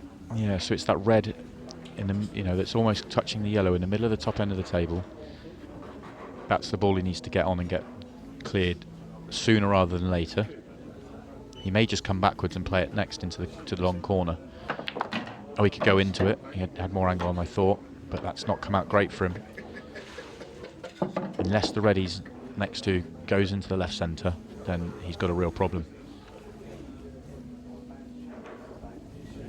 Rob is as an attacking a player as you've ever seen. He believes he can clear it from anywhere. It's the way he likes to play. It's a great shot. It's the way he wins. When he won the European Open, he played it with attacking Paul all the way. Just believes he can clear up from any situation. He's not going to try and get, not going to want to get into a tactical battle. Which is almost the opposite of what you'd expect from a former snooker pro. Yeah. But I think maybe it's that background is he knows he can pop the ball from anywhere and control the white any which way. He just great belief in his own game and his own ability, and that he can clear up from anywhere. And every now and then, maybe he pushes the boat out too far, and it can cost him the odd frame here and there. But that's the way he wants to play, and that's the way he wins, and you can't argue against that. Yeah, it certainly looks to have been effective in this frame. He's got a very, very good chance to win it from here.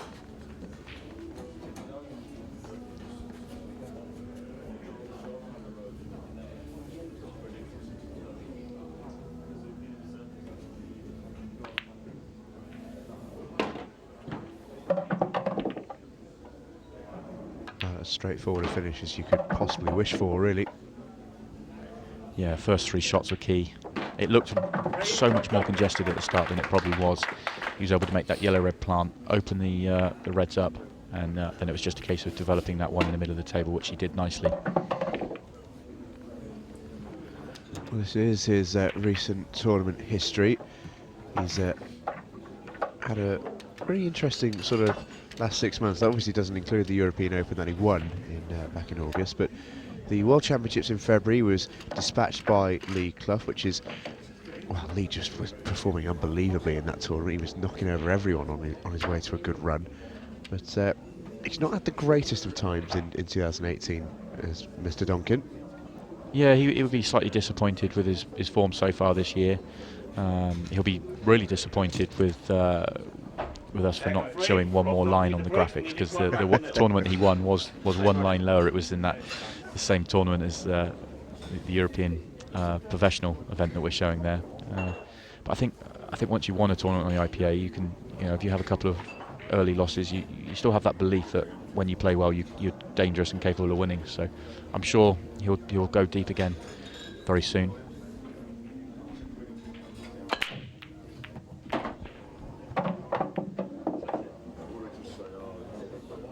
Rob has made a ball. He's made a red.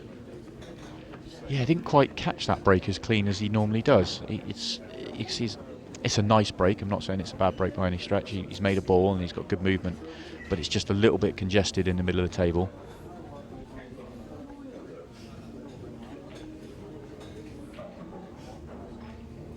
If he chooses to go reds, which is his obvious colour, because of what he's got to go at from where he is now, then the only red he's got a problem with is the one next to the black, but he also has a problem with the black, so he needs to find a way of just opening up that little cluster. And as you mentioned, he's a hyper-aggressive player. He will look to go game at every opportunity. Toby Volt looks a bit uncomfortable in that chair, but he might be forced into it for a little while longer yet. Yeah, Toby will be pinning his hopes on that red and black in the centre as well. I just wonder if he rolls through he's straight on the red to the centre now. If he rolls through, can he leave an angle on the red to the bottom left and stun across into the black? Now the danger with that shot is the fact that if you catch that black full, you could leave yourself nothing. You might develop the black and red, but you might not be on the next red, so he may look for a different option.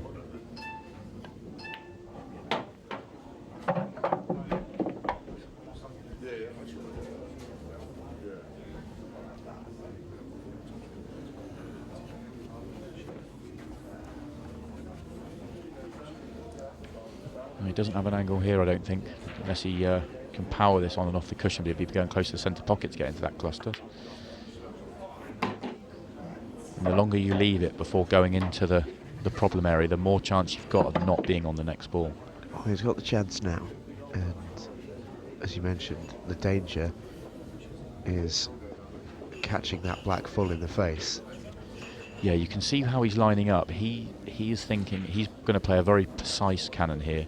He almost, if he can hit the gap of the yellow and the red, then he should leave himself a chance on the red to the bottom, that's furthest towards the bottom end of the table.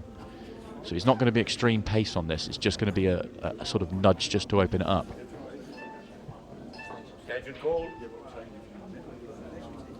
He's called his extension. So he's yeah, so when he pots that red into there, he is just trying to hit. I think he wants to hit that gap, so that he's just going to nudge, the black will nudge the red down, the black will stay potable into the centre pocket, and he'll be on the red that's sort of more in the open.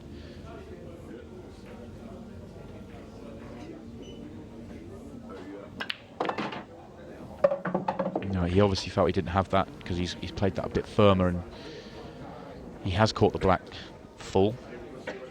He still has a shot on, but I'm not sure the red has been developed.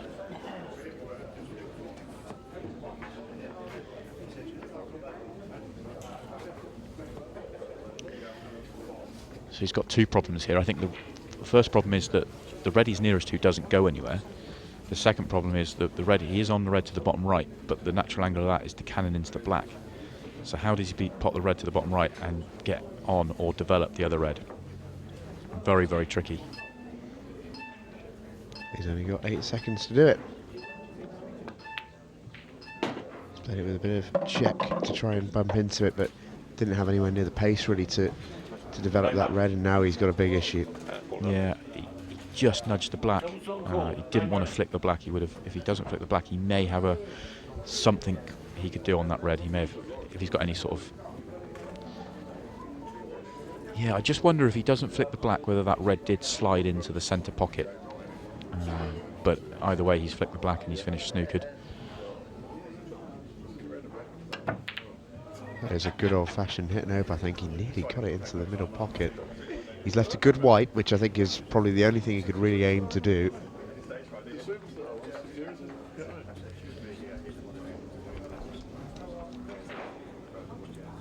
So even if he makes that red, he's got no shot on the black. It's just a case of don't foul, make Toby earn it. Now Toby's got a little problem with the three balls at the top of the table.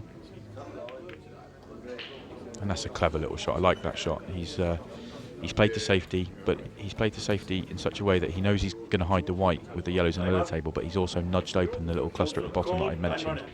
So now, even if Rob gets out of this snooker, all his balls go. A very nice and clever little shot, that.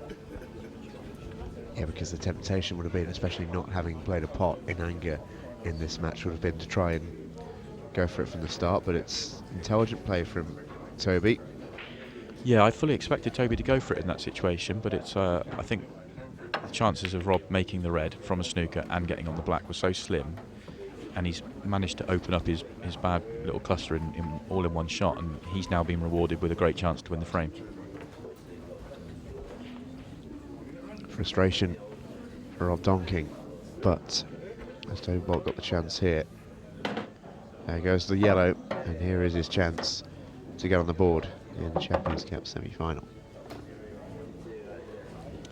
Yeah, I think obviously the black needs to be, he needs to get on the black nicely. I think we may find him leave the yellow to the right of the black is his last yellow, which means he'll leave one of the yellows on the left-hand side, nearest the left-hand corner pocket, is his second last yellow, because it just gives you such natural position. So look for him to clear up the ones in open play first.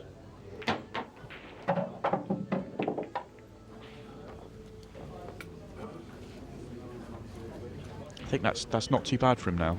I thought that was going to be a disaster, because I thought that yellow was going to fall in, but that yellow just hanging over the pocket's not too bad. Slightly awkward queuing, but he just needs to get the white out into the open.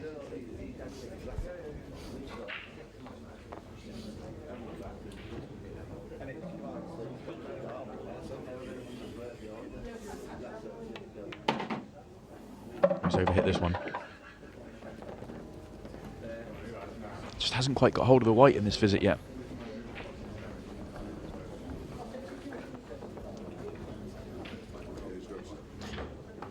So he may be, I think he's forced now into cannoning into the black. If he cannons the black full in the face, it's perfect. Seems pretty perfect. Yeah, he's happy with that. He's perfect on the next yellow. I thought he was going to play it with just a fraction more pace to bump the black a bit more into the middle of the table. So now he's going to have to make sure that the position, so he's going to take the one on the bottom rail, and then he's going to have to make sure that his position on his last yellow is good, because he has to get a nice positional shot onto the black. There's plenty of room, and he just needs to be careful with it.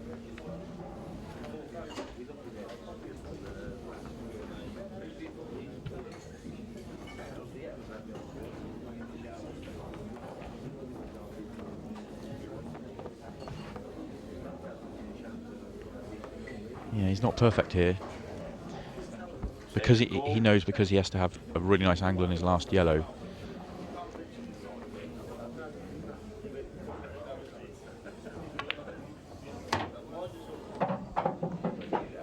And that seemed the most obvious way to go. Yeah. Which will give it an angle on the black, but it's a tricky little pot.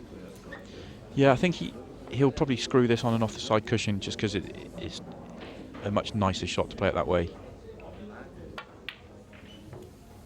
But it did invite that little element of danger. It wasn't an easy pot, especially when he had to think about the position on the black. It's a pot you'd expect him to make. Yeah, I'm wrong, but it did just add that little element, didn't it? I'm absolutely shocked that he's missed to be honest, because he's such a confident player, and I just never expect him to miss balls like that. But it was one of those visits where you could almost feel it getting away from him all the way through. He never really had control of the white. He was almost reacting to slightly out of position every time that he was having to react and reroute, rather than just sort of getting control of the white and just working through your pattern.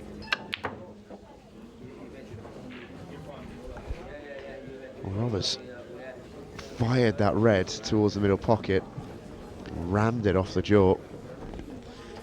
Yeah, that was asking a lot to play that into that centre pocket with that much pace and for it to take it. So Toby gets a reprieve.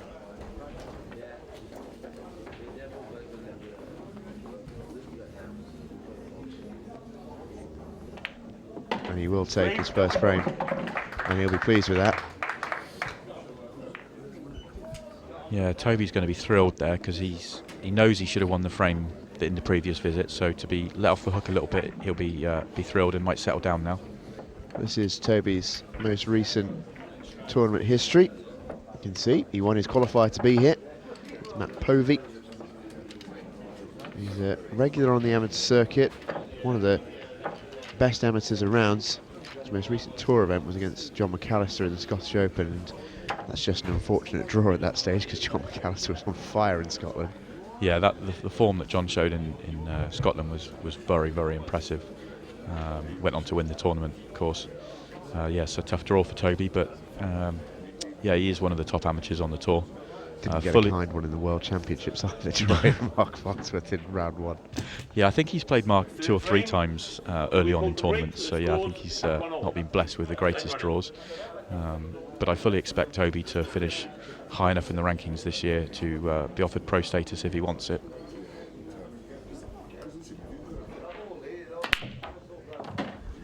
Ball goes in off on his break, so he's had one dry and one in off. His break is not going for him in this match at all, and it's one of those where I don't think he never wants to go in off, but if you're going to go in off, do it on a break like that, which has turned out pretty rank in the end.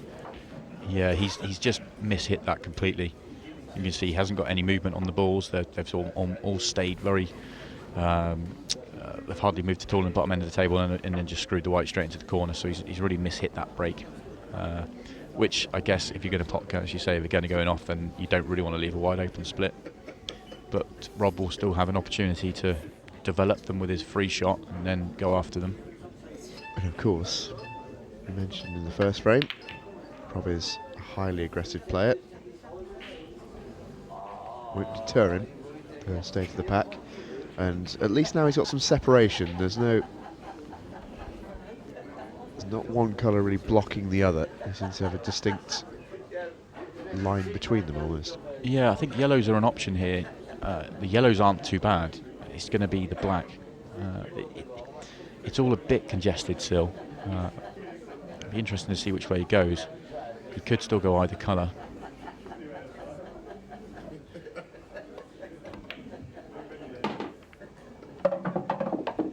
Well, yellows are the choice, and he's just nudged that black. And the way he's nudged it means it would now go into the bottom right should all the yellows pot. Yeah, the question is, does he need to nudge into these yellows, or is there a plant available of any sort? Oh, he was able to get the white across to that side of the table. That's a really nice shot. But he's either gone not quite far enough or just too far, because he would love to be able to get onto the yellow to the bottom left, the top, at the furthest right of those little cluster of 3. He'd love to be able to get onto that. Well, he's on it now, so he's going to. I thought he wanted to be a little bit higher at the table for this shot. Another delicate little cannon, but it's actually turned out all right because it's made the black even more available. This has been a really clever visit so far from Rob Donkin. I suppose he's more naturally at home with a congested bottom end of the table. It won't bother him too much playing these little kisses and plants or little kisses and cannons, I should say, as a former snooker pro. Yeah, I think he's wants to get rid of the yellow at the top end of the table because it's furthest away from all his work.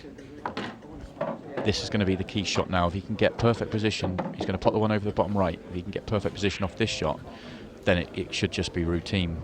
If this shot goes slightly off, then he may be working for the rest of the visit.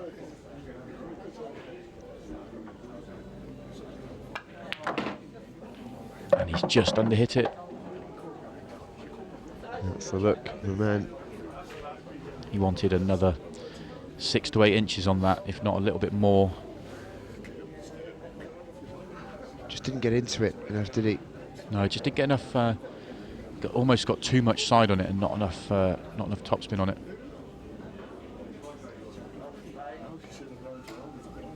Does he have a shot?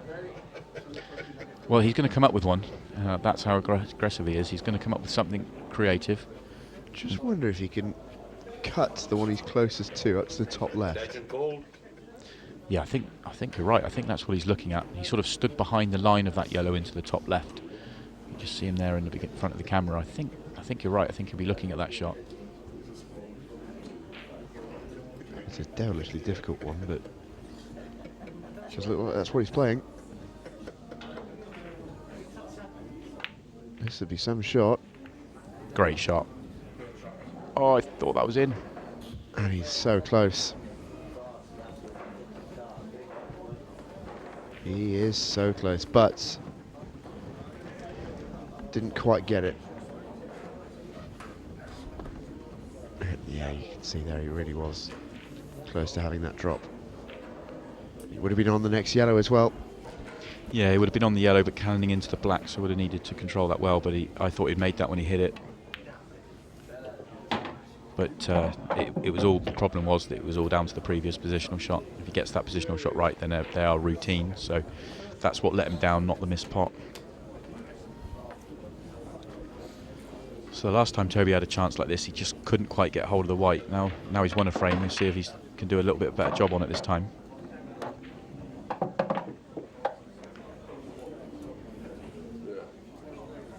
He shouldn't have any issues with this finish. They're all there. He just needs to plot his way around them. Doesn't need to develop anything.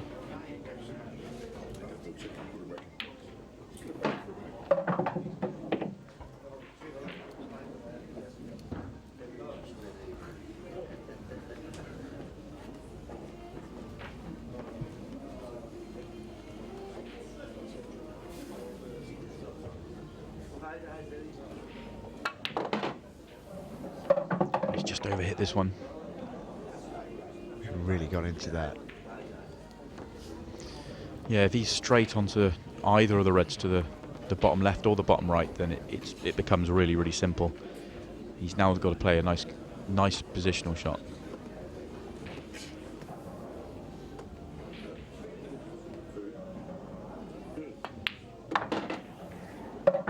And that's well played. Really, really nicely controlled that shot through the gap. If he gets into that just a hair too much, then he cannons the red and probably finishes on nothing. So to finish there is really well played. I think he can just drop this in. If he can't, then he may go in and out of the top end of the table. He was straight enough to drop it in. Should be a simple enough finish after a very complicated frame for both players, really. And Toby Bolt will move into a lead. Ripple of applause from a very knowledgeable Solihull crowd. Yeah, I think that was much better from Toby, much better than the first frame that he won. He was he overran one positional shot, but was able to recover with a very nice position. Made it look very simple. A reminder of what we've got to look forward to next week from Solihull. Jimmy Carney, the seed, takes on Aidan Finch. Miles Duluth versus Mark Pickworth is our other semi-final. Yeah, should be another cracking week as we get towards the end of our 16 first group stages.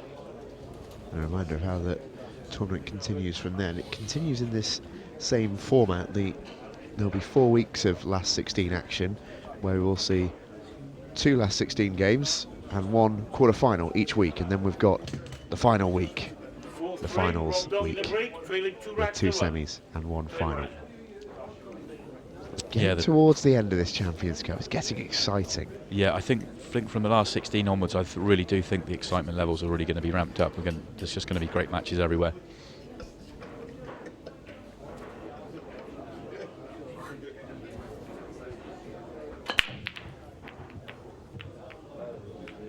There goes the break from Rob. He's got a good split, but hasn't made a ball.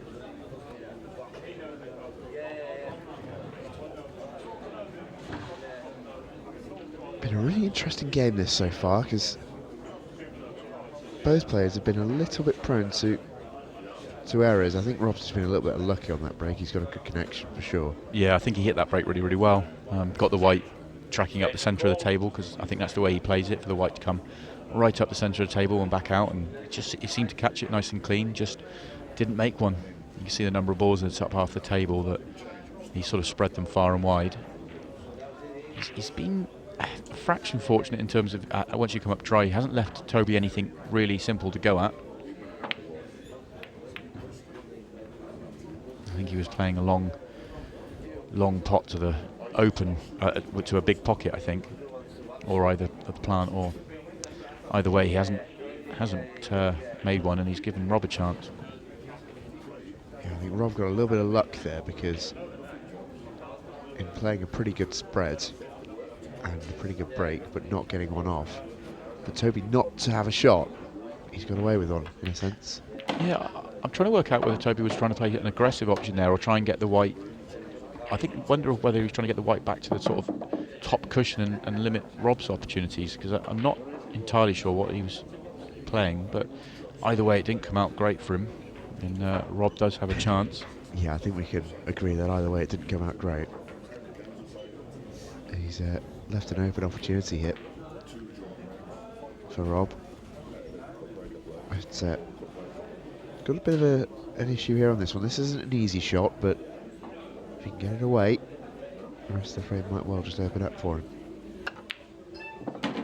Yes, has he got the cannon as well? He hasn't.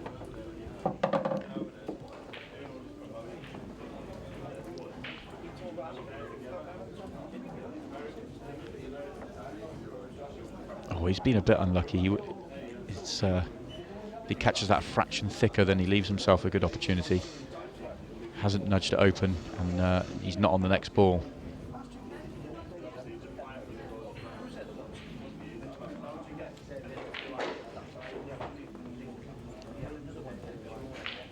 Not sure if he can see a red at all, actually. He might be able to just see the red he's closest to. He's called his extension. Wants to think it over. Well, he's got control of the frame, so I mean, I said earlier on he's very aggressive, so his options are so limited, because he may only just be able to see the edge of this red, but he does have control with the red over the bottom left-hand side of the table, the bottom left-hand pocket of the table, I should say.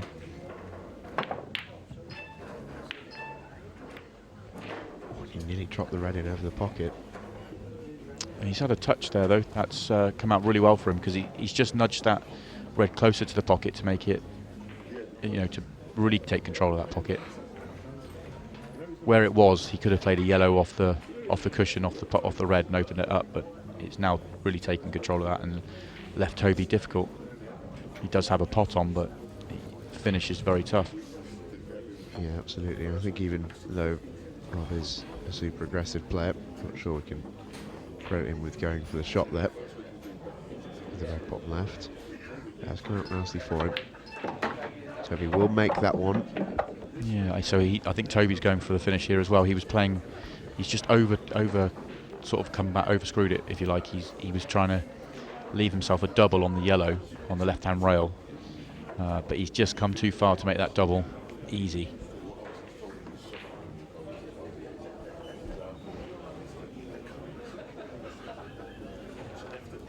Yeah, so he was thinking about doubling that yellow into that pocket, but he wanted to be probably an extra 6 inches up the table, almost level with the yellow, so he could have some control in the shot. Still went for it, but as you can see, didn't make it, and just shows you're right there, Simon. It wasn't an easy shot. Yeah, just a couple of inches makes all the difference there. If he's almost level with that yellow, then you sort of fancy him to make it, and he's got really nice control with the white because he can just almost pick the position at the top of the table. But by coming back too far, the double's so thin, you're sort of losing the white, and it's a much tougher double.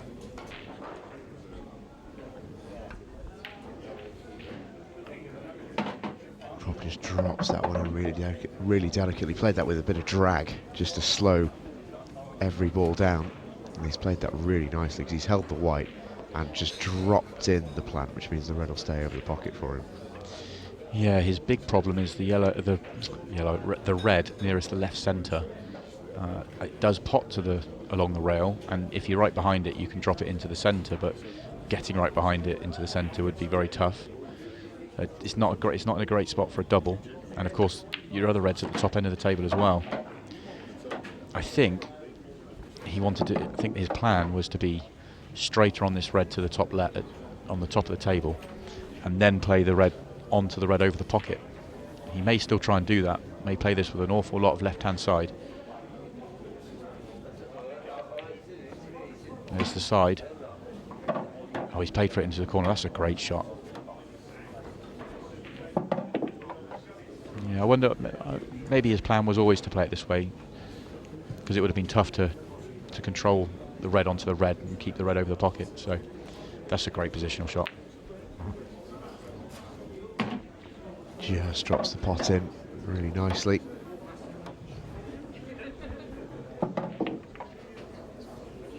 And it should be pretty straightforward.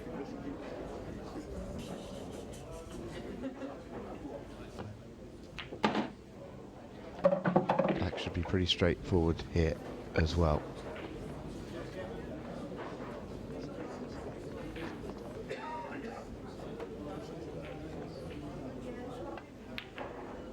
And there goes the black. Rob Donkin evens it up. 2-2. And, that was a fantastic finish from Rob. There were only 4 or 5 balls on the table, but very tough. It certainly was. And these two good friends against each other in this one. Toby mentioned to us earlier that'd be a little bit awkward, but I mean, I guess you'd have been in the same situation yourself at various points during your career. So what is it like playing someone you get along with really well? Is it strange? Yes. It depends who it is and how well you get on with them. But yeah, I think once you're out there, you kind of need to forget who you're playing and almost just play the table. Not that easy to do, but yeah, I mean, everyone seems to, especially on the tour, everyone seems to get on really well, and obviously there's some really good friends there as well, so it does happen quite a bit. You just need to sort of almost forget who they are for a while and play the match, and once you've won or lost, shake their hand, say well played, and go and have a beer and talk about it. Well, my favourite example that we've seen of that, of course, was the Women's World Championship final. We didn't just have friends competing, we had partners. Yeah, that must be even worse. You can be very happy for your partner at the same time as being very annoyed for yourself. It's a difficult thing. Toby bullets one back up into the top corner. He's made a ball. He might make a couple actually by the time that stops. No, the other's going to hold. He'll be pleased to make a ball. He's gone in off and dry on his 2 breaks so far, so this is his first successful one. And it's almost as if they opened up and came back in together with that break. Yeah, I still don't think he's catching the break as well as he can. He's got a very nice break, and when he's on, that his break will, sort of throw him far and wide. Yes, he's made a ball, and it's his best break so far, but I still don't think it's quite as good as it has been for him in terms of connection. Well, he's looking at yellows, and immediately that problem area of the little cluster of 2 yellows and a red is his main issue. Yeah, he may look to just, if he can drop this yellow into the top centre as we look, it's very acute. He may be able to just control the white enough to leave an angle on one to the corner pocket to go into those 2, but he will need to move them, or he needs to either move them or play on the inside one of them to develop the other one. Oh, but he's missed the thin cuts. Yeah, it was a tough shot. It wasn't an easy pot at all. But he has got control of the frame. He kind of knew that when he played the shot. there's always an option of a skill shot, but he was leaving the table in quite a nice position. Yellows are still in front here. Yeah, he's certainly got control of the bottom end of the table with that yellow over the pocket. Rob now with the shot. And as we've seen, wouldn't be a surprise to see Rob go game from here. Yeah, pretty much from any situation.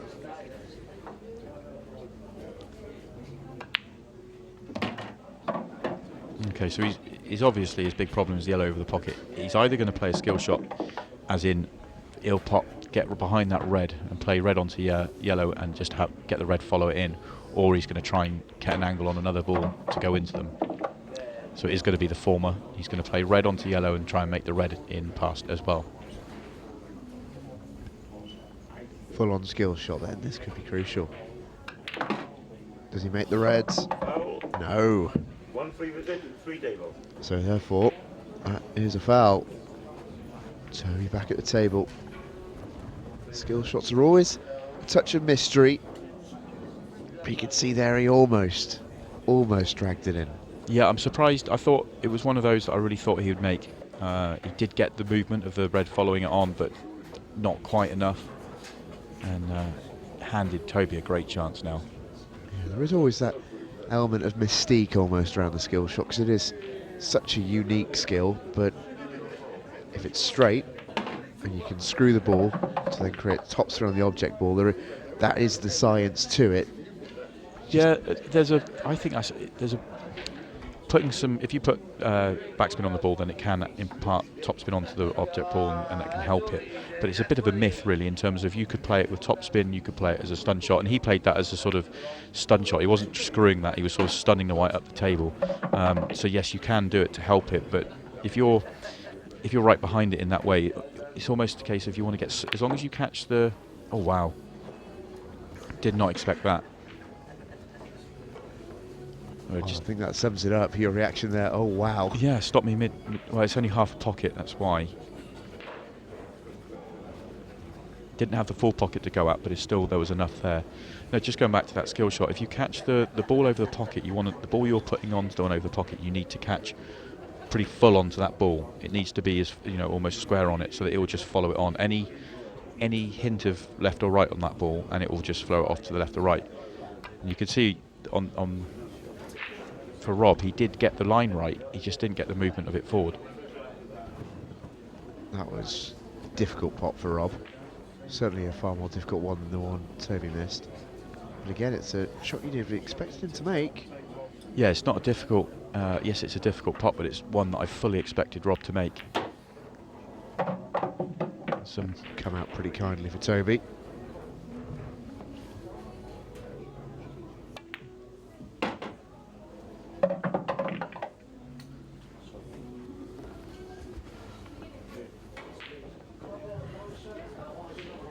Multiple opportunities. Yeah, I think the black passes the red into the left centre, so there really shouldn't be any issues here, because this is just 2 stun shots.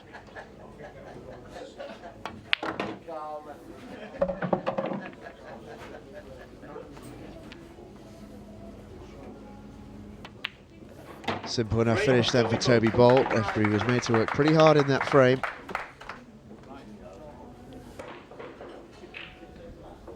Here are the match stats so far. Rob Donkin actually has potted more balls. But it's Toby Bolt who leads the way into the break. We'll resume this semi-final after this.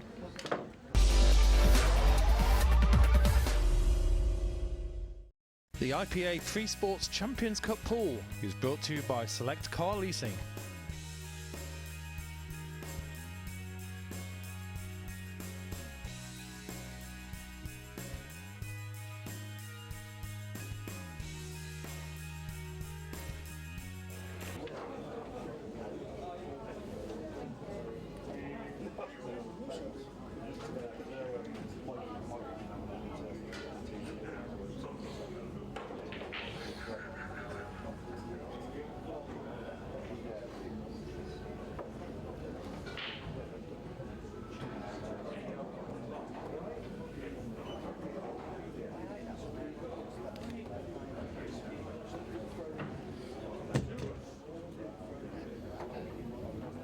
6-3. Rob Donkin the Greek. Three racks to 2. Time running.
You went down to the jump, man, not yet.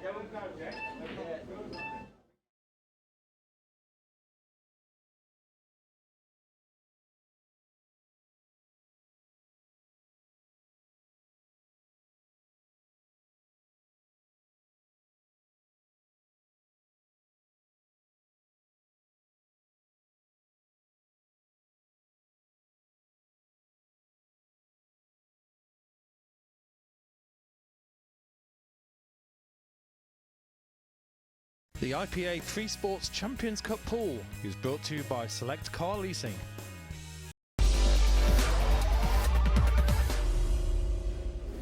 Welcome back to Solihull. The action continued through the break for Rob Donkin and Toby Bolts. Toby had the first chance in this one after Rob broke dry, but Rob has not delivered on that opportunity. We were talking about this off air, Simon. These two have been uncharacteristically a little bit twitchy. Yeah, I've not seen both these players. I've just seen play to such an extremely high level that I'm just quite surprised with how they've started so far in this match. Especially with Rob, who I've seen a little bit more of. I don't sort of see him miss pots that often. When he makes mistakes, it's normally because he runs into trouble. When he's got pots on, you know, he tends to be very, very clinical with them, and for him to have missed 4 pots already in this match is a big surprise for me. Mercifully for Toby, this is about as straightforward as a clean-up as he could have wished. Simple stun shots, really.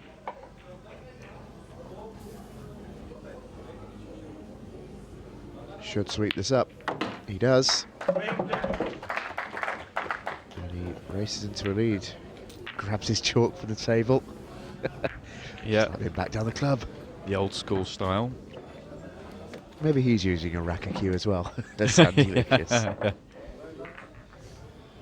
Yeah, the Rob's misses have been a surprise. None of them have been easy, but they were all ones, apart from the cuts at the top left, they've all been ones that I fully expected him to make. Even that one he's just missed in that frame, it was tricky enough that it could be missed, but you just don't expect him to miss it. Well, Toby Bolt now advances ahead of Rob Donkin in total balls potted, but as you mentioned, I think that's the real key stat, isn't it? There's the missed pots. It's been uncharacteristic from both players, and it feels like each player's had a chance in every frame. Yes, absolutely. I think Rob's had that one reverse dish. Other than that, both players have had chances in every frame. And there's been some uncharacteristic mistakes.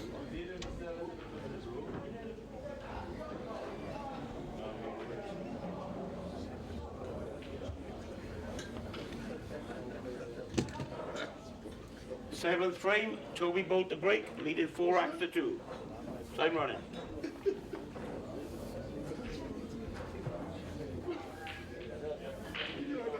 So Toby with the break. Yeah, looks like Toby's changing his break. He's gone from the front ball to the cut break.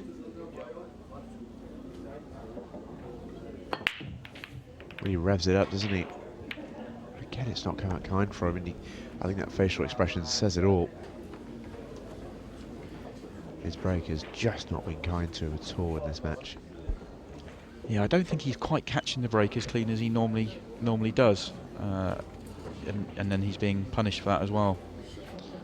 But every break he's had has left a fairly congested table. It's not been big open splits for Rob to go for.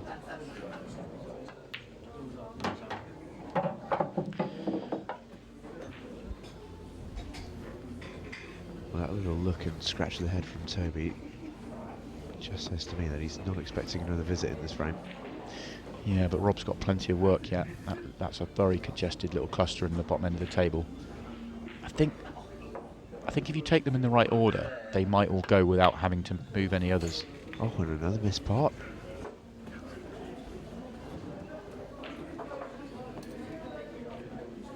Oh, head in the hands time for Rob Donkin.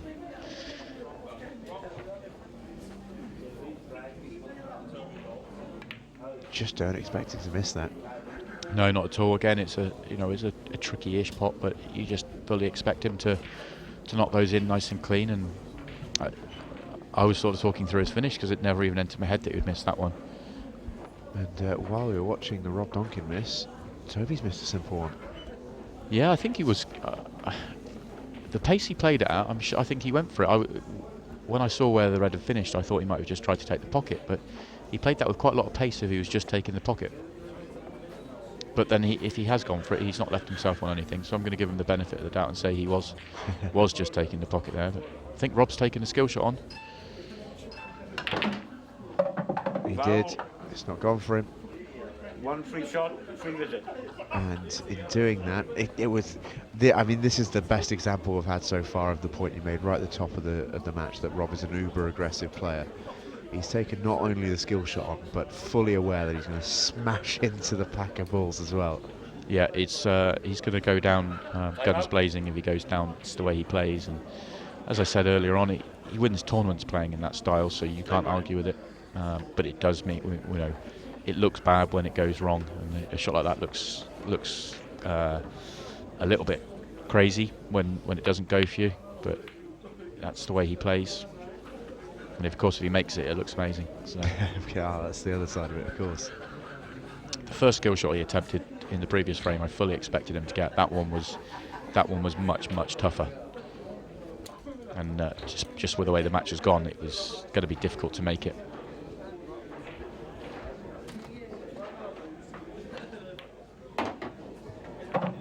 Oh, that's a bad shot from Toby.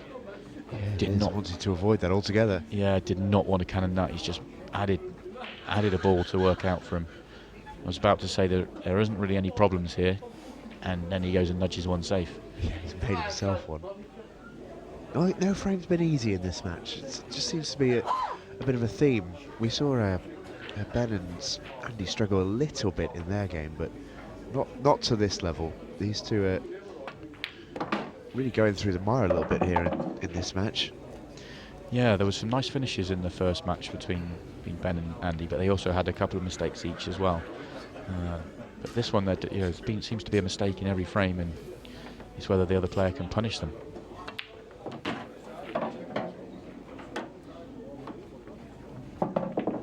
He's still got a nice finish on here, even though he put that red onto the rail and made it awkward, but he's made a couple of nice pots to get himself back into a really good position.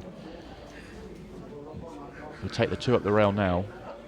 Might use the yellow just to hold the white. And this is the perfect angle. You wanted just enough angle that you can pop this down the rail and let the white just drift on and off the cushion, and leave himself on the red to the corner, and the black will be waiting.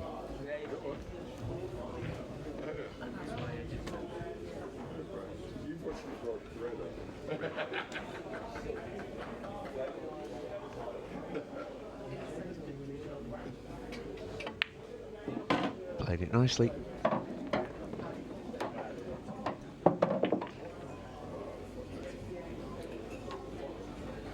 And the way this match has been going, you wouldn't be surprised to see this shot missed. Gun barrel straight by the look of things. Needs it. Drops it in simply. That's how easy it always is for Toby Bolt, surely. Yeah, I think he's just starting to find his game there. He made a bad mistake with his first shot, nudging the red safe, but then worked out a very nice finish from there. Yeah, recovered the situation really, really well. Here's a reminder of our last 16 draw. David Adenall will face the winner of the final tonight. Ben Davis versus one of Rob Donkin or Toby Bolt. Drew Hughes and Simon Ward, the 2 Welshmen, are the ones still awaiting their opponent as well. And out of those matches, I think the one that immediately jumps out is Ronan McCarthy versus John McAllister, but Jack Whelan versus Craig Marshall being a banger as well. Yeah, absolutely. Yeah, they're the 2 standout matches so far. I can't wait to watch either of them. And also, I think the one I'm most intrigued to see is Jason Remington versus Lee Warren as well, because both of those players will fully appreciate that draw in the sense that they've both avoided a seed, they'll both fancy beating each other, and both have a chance to advance into the quarter-final. Yeah, I'm looking forward to seeing where that's... I think we're still just awaiting the draw for where the next round will be played, because if there's a good chance that match could be drawn to be played here in Solihull, where Lee will have fantastic support again, which it'll be make a difference. here, won't it? Won't be able to get a drink in the bar that night.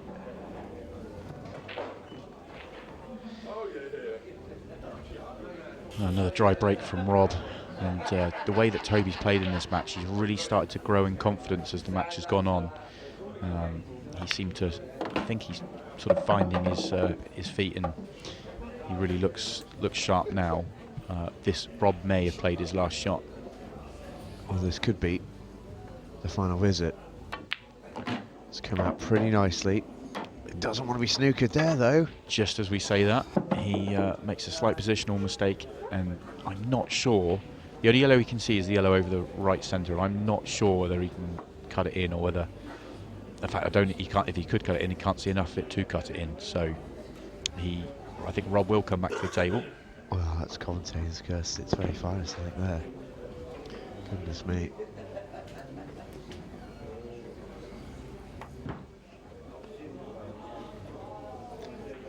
Yeah, he's got a real problem here because the only yellow he can see, he can only see enough of it that if he did hit it, he would pot the white. So it's just... I don't think the yellow is... If the yellow was a little bit closer to the white, he might be able to come off one cushion and do it. But he's going to try and pot it from the other and miss it altogether. Rob Donkin will have a chance to stay in the match. Yeah, that was a little careless and a little bit unlucky as well to be left with absolutely nothing. But he didn't. He should have been nowhere near those reds. He needed to avoid those.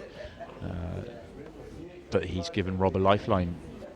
I think Rob needs to take, because I don't see him getting that many more chances from Toby. I think Toby's going to just continue. As I said at the beginning of the match, he's a confident player, and now he's up and running. I don't see him gifting Rob many more chances. So for Rob to get back in this match, he needs to take this and then really start to find his own game, because he's been sort of way down from what he expects from himself normally.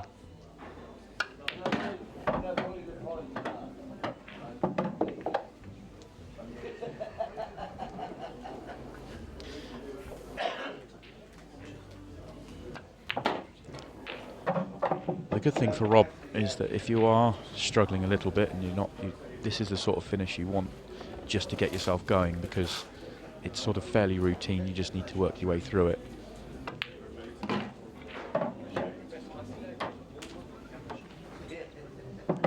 He's just overrun that a fraction. He wanted to be straight on this red to the right centre so that he could stay onto the red to the top right, but he may have to reroute. He may still take it and either run round it and take the red into the centre, either of the centres, or he could stun up into it, but that would be a little bit risky. I think he could take the red to the top left and come back down for it. He has cannoned into it, and that's okay on it, yeah. And flick himself across the other side of the table with the angle. Wants a bounce. Bounce. Would have loved that to bounce another 3-4 inches, but he's got to play a slightly better positional shot now. He might have to stun on and off the side cushion. Well, he chose to leave himself further away, but the perfect angle. And messing about, straight down on the shot. Ooh, wriggles its way in. It's never going to be an easy finish, was there? Even though the finish did look simple, he's always going to have to work for it in the end. Gets the frame, he stays in the match. But Toby now will be breaking for a place in the final tonight. Yeah, I think you see there that they both put 35 balls each, and that's a sign that Rob's had chances in a lot of frames. 35 frames, he's only won 3. They've both had chances in a lot of these frames, and that's what that sort of stat highlights. Quite a lot of missed pots for players of this level as well. Yeah, I mean, we watched Toby warm up earlier. I think he's missed more pots in 8 frames here than he did the entire afternoon. Yeah, I'm not sure he missed one this afternoon when he was having a warm up. The pressure of the situation, I guess. 9th frame, Toby broke the break, needing 5 racks to 3. Time running. Well, one thing he has struggled with in this match so far is his break. So let's see if it can improve now. That's the best he's hit so far. Just when he needed it. That's the break. That is his normal break. See the power through the pack there, so much more than in previous breaks. Well, that's the break he's been looking to hit since the very first frame of the match. Yeah, let's look at the explosion. Balls flying everywhere. More balls in the top half than the bottom half. He's really hit that well. He almost got unlucky, but I think he can squeeze through to the red over the middle. Yeah, I think he's okay here. These reds look very inviting. And you can just drop. Or you can actually squeeze through to one of the balk line as well. Thought that might be obscured, but that's pretty perfect. And he's cannoned the bad ball and left it lovely.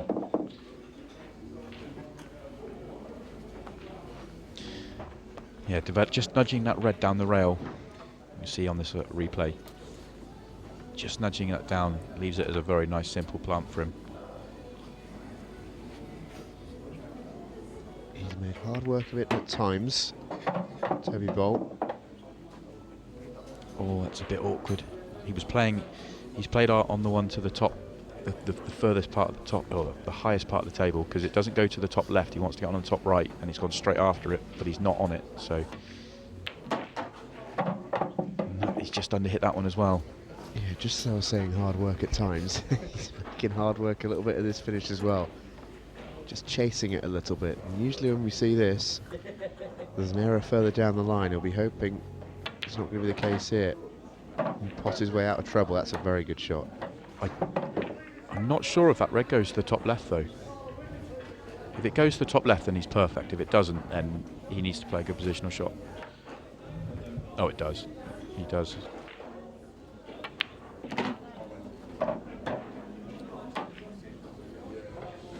2 more shots then for a place in tonight's final against the world champ.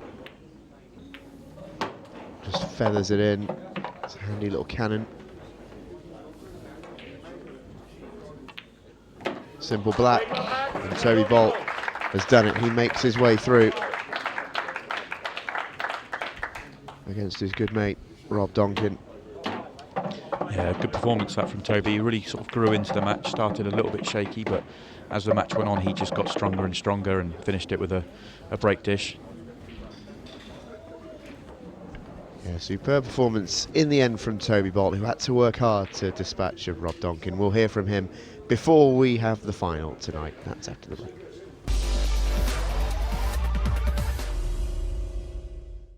The IPA Freesports Champions Cup pool is brought to you by Select Car Leasing.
The IPA Freesports Champions Cup pool is brought to you by Select Car Leasing.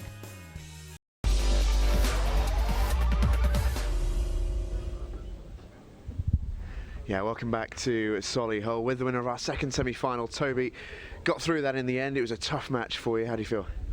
I'm pleased with that. It's nice to beat Rob, but it's hard to play when you're playing one you're a good mate. It's very hard to adapt to it. But I finally got the break in the end. That's what matters. Yeah, it seemed to be that way. The break you had in the final frame was the one you were looking for throughout the whole match. It felt like once you got that, did that fill you with confidence heading into that final frame? Yeah, I just thought one big break and dish, and then just get the match over with. Because lately I've been on the hill and I just can't get over the line. So it's nice to win a game. And you've got a tough final, obviously, facing the current world champion. Are you looking forward to the match, though? Yeah, it's a chance for me to make a name for myself. So I'm just looking forward to it and see what happens. Well, we wish you all the very best of luck. And here is how he got there.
Welcome back.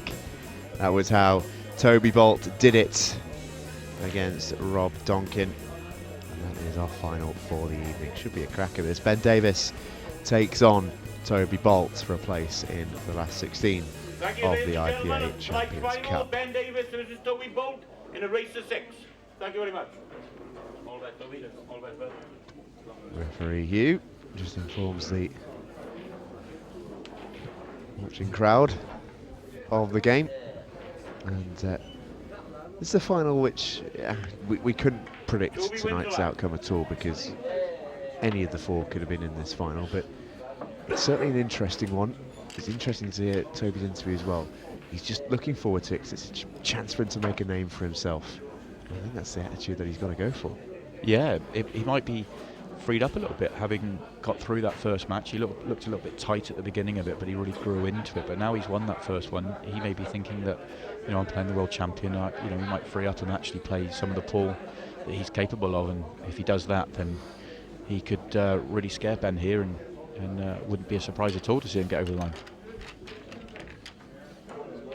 Yeah, it should be a good match. This we did see these two play each other technically for the first time this afternoon when they were warming up on the table ahead of the start of the competition, and I don't think Ben will be under any illusions here. He did mention in his interview that when he did play Toby earlier, Toby didn't miss a ball. He looked absolutely brilliant. So I think that's just given Ben a little heads up that this will not be an easy game whatsoever. Yeah, I don't think Ben will put too much onto that. I mean, he'll just he's used to playing against players doing that against him in practice, I think. So hopefully he doesn't, from his side of the table, doesn't think about that too much. Well, Toby struggled with his break all the way through his semi-final until he hit an absolute cracker in the final frame. And that's much more like it. He's got a ball, he's got a decent enough spread. It's a little bit congested on one side of the table perhaps, but at least he's at the table. Yeah, not quite the break he had in the last frame of the first match, but it's still a nice chance for him. Ooh, that's turned out quite nicely. He's still got an open table, passing both of those balls. Yeah, it's just the reds in the little cluster. Does the bottom red of the cluster go to the left centre? I think looking from this angle here above the table as we look at that replay, I think it just about does. Okay, so I think you're right. I think if that is the case, then he can play on that now, and then from there it may just be able to open it up a little bit. He's looked to free up that final red, I think, as well. Or the red on the pocket, on the side cushion. Side cushion, yeah. One of the phrases, I'll get there in the end. Yeah. But didn't quite make contact with it. But he is on it at the very least. If he wants to play, he's also got the red at the top of the table as an option as well. Yeah, he's going to need to play a very good positional shot at some point. I think the black and the red above the black are very difficult. Yeah, he is going to take the one up at the top of the table. This does require a little bit of a good position. Is he going to go in off? He isn't, but it might well be the end of the break here. Yeah, Wanted to be the other side of that yellow. Yeah, he was playing on the red down the rail. He's left himself with only being able to see the red that doesn't go anywhere. It's going to be very difficult for him to come up with something aggressive, but there also isn't much of a safety option on for him. Or can he see through to the red below the black? May just be jumping the white on the bottom rail. Yeah. He's played. Would have loved to have left that tight on the cushion. Yeah, that was a sort of, I've put myself into a mess. I'm not going to foul, over to you, sort of. Ben's got his own problems. That yellow nearest the right centre pocket on the rail, that's a very tricky ball to develop. Doesn't go down the rail, it doesn't double. He needs to move it.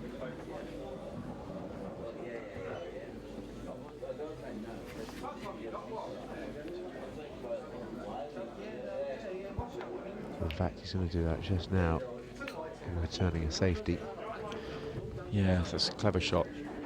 So whenever you're playing a safety or you're playing a snooker or you're trying to keep your opponent at bay, it's good to do it off your bad ball. If you can develop your bad ball at the same time as keeping it safe, then next time you come to the table you might have an opportunity to go for a finish. If Ben plays a safety off a different ball, he's still got to work that out. So it's clever play. Has got an option here though. I might be taking this on, I think he is. Oh, good part. Oh, great shot. Oh, He's wow. been unlucky. He's been very, very unlucky.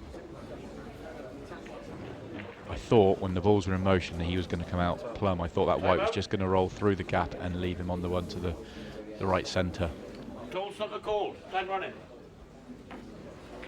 Total snooker is the call. He sort of doesn't have the control of the white. He makes a great pot and he knows the white's cannoning into the yellow, and there from there he doesn't have any control over it. But he almost, he took it on. He almost came out rewarded with it, but yeah, he was almost throwing it to the gods really with that shot. But you do always just get the sense when a pot's that decent and that brave, they do almost earn a chance to play another one. Yes, I completely agree with that. Didn't quite get the reverse double there. That was tough.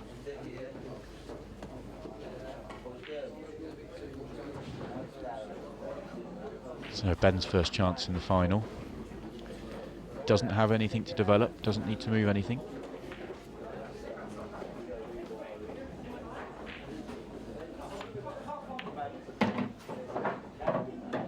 Yeah, this is the sort of position that you wouldn't expect Ben Davis to make an error.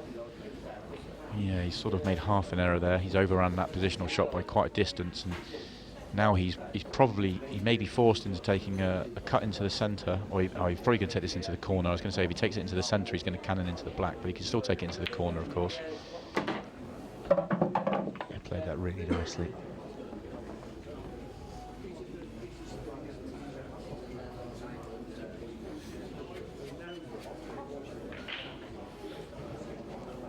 It's a good shot, this. Yeah, and the yellow by the black does go to the bottom right, and the black does go to the right centre, so probably his last two balls. He's still not got perfect control of that white. Yeah, he swept at the one that was over the pocket, the one he was on from that pot that we just saw in the replay. Just plays a billiard shot to secure the white and the yellow at the same time. Yeah, he's just had to be careful there that red that he's played the yellow off didn't go in the way of his final yellow, and it has gone far enough to keep it nice and open. He's almost made harder work of this than it perhaps needed to be, but he's not missed a shot in that time, which I think is the mark of a really good player. And there the black goes. Yeah, I agree with you. I think he didn't quite get hold of the white on his first couple of shots, and therefore was always reacting, but worked it out and got there, which is the important thing. Well, this is the stat that was so keen to make an impression on us. It almost got in the way of that last pot, but as a reminder of Ben Davies' recent form, he worried right off the Welsh Open and Welsh Professional for him, almost out of respect. He had a fair amount of celebrating and work to do after that World Championship win, but he returned to form in the Scottish Open and the professional quarters and semis, and he does seem to be playing very, very nicely at the moment. Yeah, no, he's right back on it now. He's over that World Championship victory, and he's back on, and I think he's going to have a very, very strong rest of the year. I think he's going to put pressure on Mark Farnsworth, who is our current number one. I think come the end of this year, he will be putting pressure on him for that number one ranking. Well, looking at the balls there, Ben has had a dry break. He did have such an interesting semi-final with the break. Just chatting to him before we had our interview, and I said how frustrating was breaking in that one. He said it's the most frustrating thing in the world, because due to the nature of how he breaks, it's seldom he hits a bad one. But when they come up dry like that, and they did for a lot of his breaks in the semi, it's an absolute killer. Yeah, you can see here he's had it's a massive break. When you compare it to Toby's, who, Toby did make a ball, but you could see there was just nowhere near as much movement in the pack. He's got balls flying around everywhere, and he's giving himself more opportunity to make a ball, if you like. It is a really strong part of his game. And the thing is when you've got a break as good as Ben has, it quite often opens things up so nicely for the other player. I think Toby just wanted more to think about, because I don't think there's really a problem ball for any of the colours, both yellow and red. There was no wrong choice there. They were so open. Yeah, he had chances both ways. I think reds were always marginal favourites because of the yellow below the right-hand middle pocket. But that red, how easy is that red by the middle pocket going to be to get on? It's a good pot down the rail. That wiped its feet though. It's a good shot. I think the red at the bottom end of the table does pass the yellow to the bottom left. They all go, they've all got a pocket, but getting onto them is just slightly tricky. And I think that one by the right centre is going to be the trickiest one of the lot. He may cannon into that area now. Yeah, I was just thinking that. He has. Has he come out? Can he pop one to the right middle?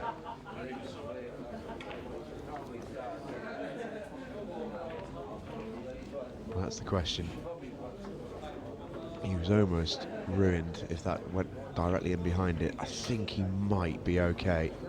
Yeah, he might if he can just pop one into the right middle, then he's okay. If not, he might have to take it up to the top right. He could try and play some sort of containing safety, but it's not really his way. Top right is a shot.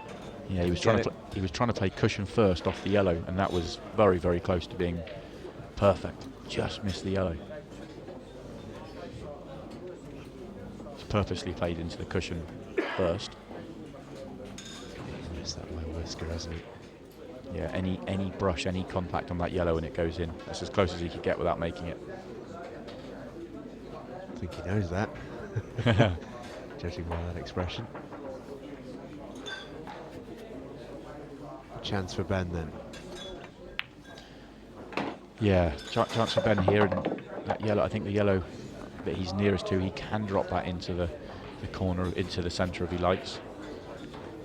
It's acute, but it will go. He might take this long, or if he doesn't want, or off the red rather. There we go. Needs that red to pull up. And it has. And the two yellows on the top left on the rail, they look tricky, but if you get behind that, it's not that hard a plant.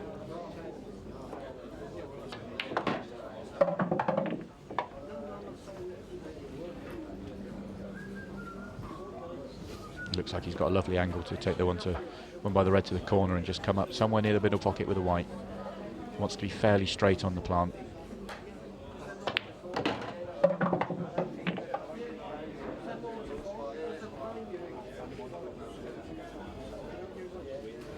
he's played the bounce rather than that. He's definitely not straight on it.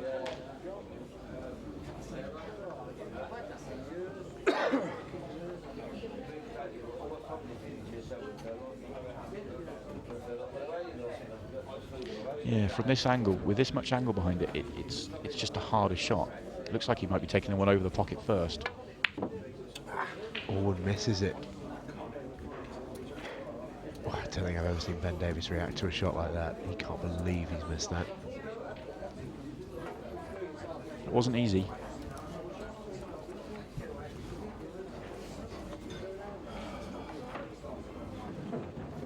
I think the reason he's decided to go for the one over the pocket rather than the plant is because that one, if you get right behind it, I think he should make it, but from the distance he was at, it was just tricky enough.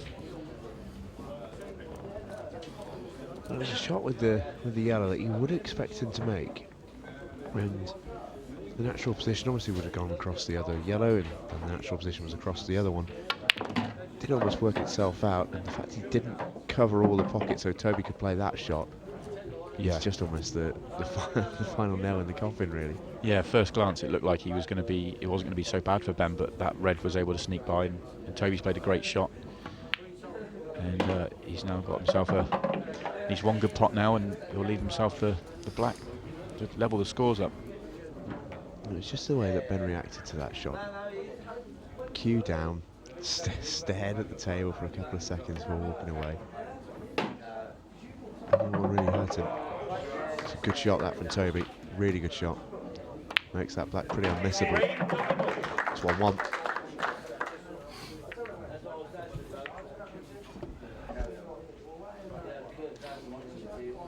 Yeah, pretty similar to Toby's first match, and he needed a sort of second bite of the cherry to get his first frame on the board, but once he did that, he sort of settled down. Same thing might happen again here. Absolutely. Let's take a look at Toby's recent tournament history. He's been a little unlucky in his Open matches. Scottish Open round 3, drew John McAllister. He got Mark Farnsworth in the first round of the Worlds.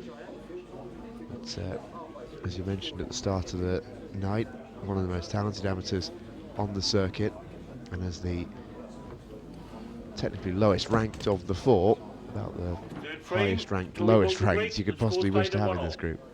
Yeah, just looking at the list of names that have beaten him there, they're all quality players. Toby is definitely tracking in the right way in this game. He's fairly new to Paul, and he's improving all the time. And he's getting his break going in a big way. His first break was decent, but that one was very good. He's fiddled around with where he's put the white and how he's broken almost every possible scenario throughout tonight, but he's just planted that one bang on the centre of the balk line and hit it. Yeah, I think that's his sort of go-to break to start with, and he moved away from it quite quickly in the first match, although he went back to it for the final frame where he had a monster break and ran them out for a break and dish to win the match. Well, I spoke to him about that break before we had our interview, saying that was the one you were looking for right from the start, and he just told me, yeah, I just thought, let's lash it. I don't think that's the worst tactic at times. Yeah, just hit it hard. That's a lovely little shot from Toby as well. Just developed the black, stayed on the yellow down the rail.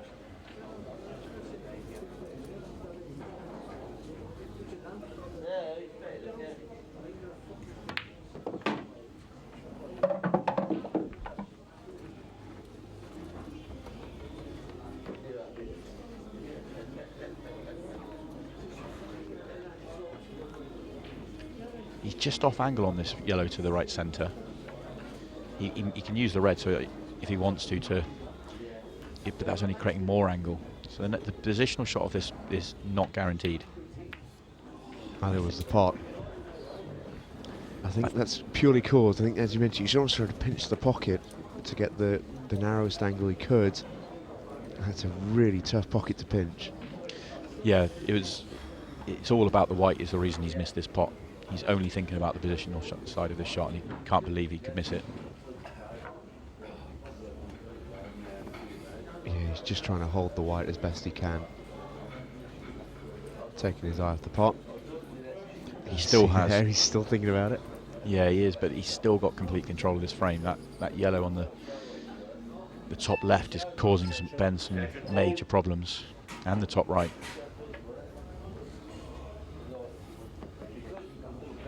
It's pretty tough to see how Ben can get a snooker or hide the white or play an aggressive shot. Time out. Yeah, totally agree. It's a real test of this. He's going to actually play the red at the bottom of the table. He's got the rest out. Yeah, if he's taking his pot on, then the white's going to be coming up. If he can just avoid the black. Oh wow, that's worked out like a treat. What a shot that is. Goodness me. I'm not sure he was playing it exactly as that. I don't think you could be playing off the red to go up to that top end.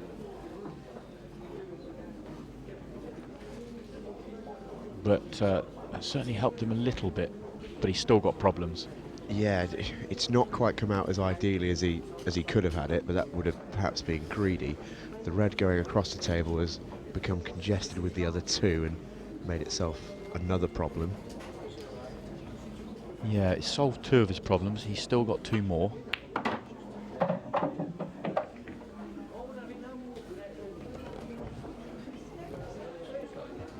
Looks like, I mean, if there's a plant on, he could take either of these 2 reds to the top left-hand corner as well. But how does he get into the 2 reds on the right-hand side? That looks, not sure if it's possible from this shot. He definitely hit it. He went for the plant. He has eventually got into them, but missed the pot. Yeah, he hasn't got away with it this time. That was tough. That was very, very difficult. There's a replay. Didn't miss it by a lot, actually. But the reds would have remained unmoved.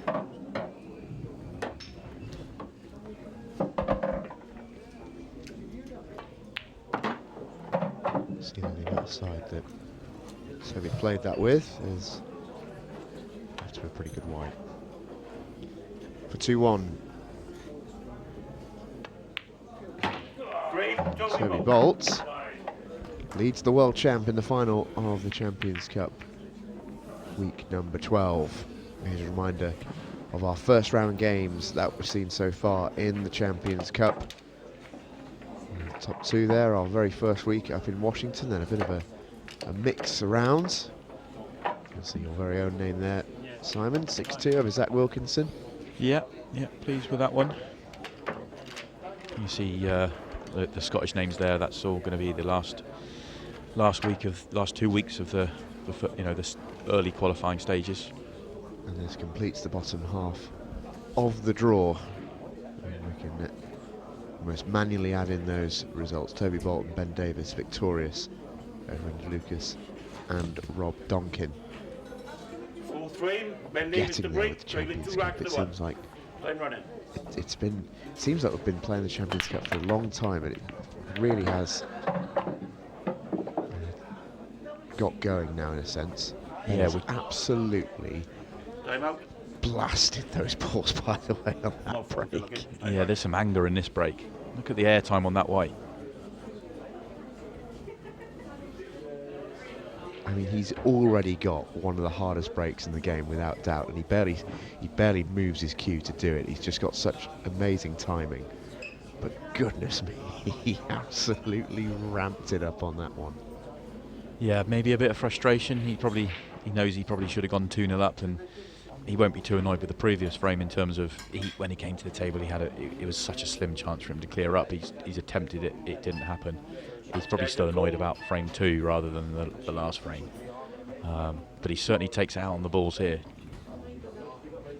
Goodness me, I think the ball was in danger of knocking out our overhead camera for a second there. It was some hit, but you know, that's the perfect angle really to notice Ben's break. He doesn't sort of size it up, he just pulls it back and swing, like almost like a bow and arrow. Yeah, just cue through, hit it hard.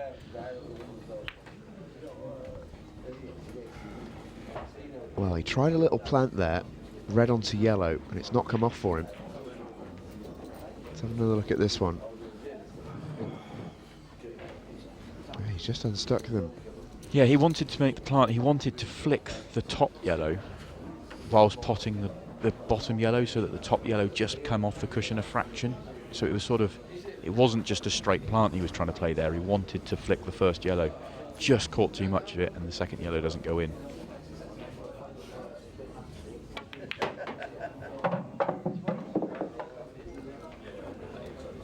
Slightly surprised there. I thought Toby might just decide to go reds, because unless this yellow near the left centre goes nice and easily into the centre, I'm a little bit surprised at that.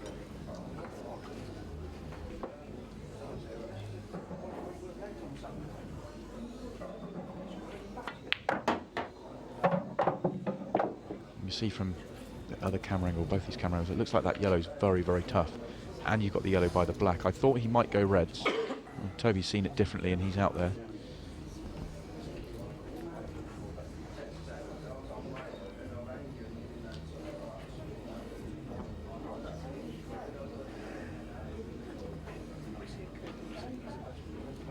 Yeah, you can see how tight that is. I think you can just about make the edge of the jaw out there. I think there is a little gap, but that is as tight as you could possibly wish to have it. Yeah, I think if you get right behind that, you might just be able to drop it in. But then you've still got the yellow by the black, which doesn't have a pocket. So he's still got some problems here.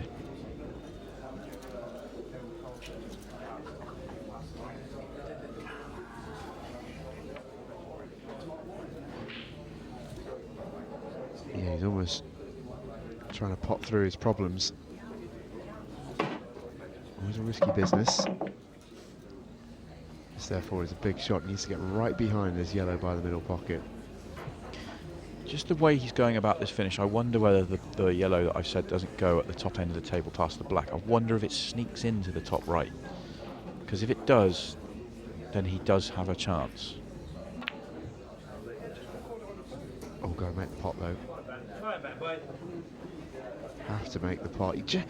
You can almost see, even in almost Toby's mannerisms, that frame was getting away from him. And it's amazing, you can almost see the momentum build up of that, and it culminates in a missed shot like that. Yeah, absolutely agree. You can, yeah, from ball one, it was just not, it just never get hold of it at all. And the thing is that it's a horrible shot from Toby, because the white was nowhere as well, ultimately. Yeah, he needed to be really pinpoint with that positional shot, which is probably, I think that's the second time in this match, or it might have been in the previous match, where you can see he's taken his eye off the pot to concentrate on the position, and he's just missed it. That time he didn't even he had one earlier on in this match indeed, when he missed the yellow into the middle pocket because he got a good white, but that time he didn't even get the good white. It was a strange shot from Toby, but Ben won't be dwelling too much on that, because he's been able to sweep up these reds pretty cleanly. The thing is with Ben, is if you do give him a chance in a frame like this, when there's not many balls of your own on the table to block his, it really is asking for trouble. Yeah, there's if you pot all your balls, or most of your balls, and leave your opponents there, it's just making the game easier for your opponent. That was as routine as it gets for Ben. Yeah, he wipes up that frame in a matter of seconds, really, and it's 2-all, and it's pretty even. Dry break from Ben is the only real difference between the two in terms of the break. Toby's got his going in this final. Has missed a couple of pots though. Yeah, and one of I think the one you talked about then to the centre in the previous one, that was a key one, because if he makes that pot in the centre, then you fancy him to go on and finish that frame. And yeah, it's you can't sort of make those mistakes against Ben.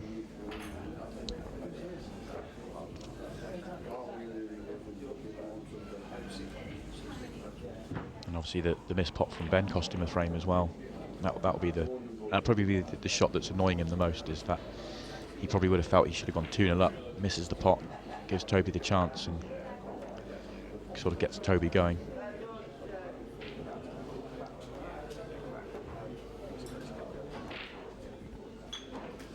will be Toby to break. Ben deep in thought. Fifth frame, Toby boat to break. The score stayed at 2-all. Time running.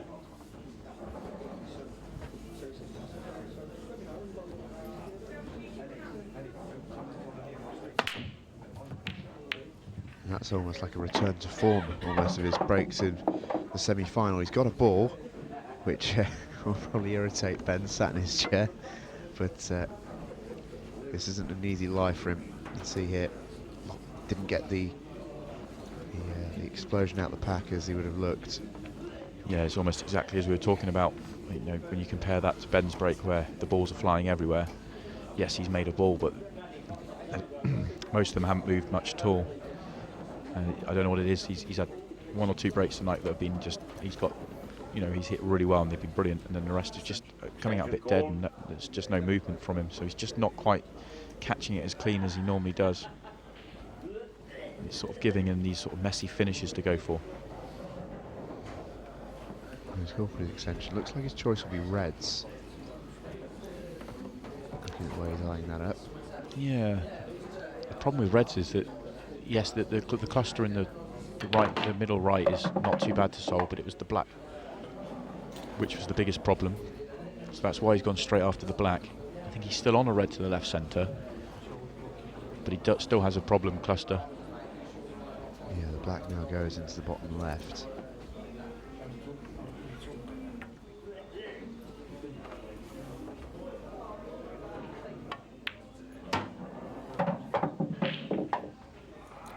And he's just about okay. Once again, you do just get that sense that he's chasing. Yeah, just can't quite get hold of the white to get it under control. It's sort of just getting away from him each visit.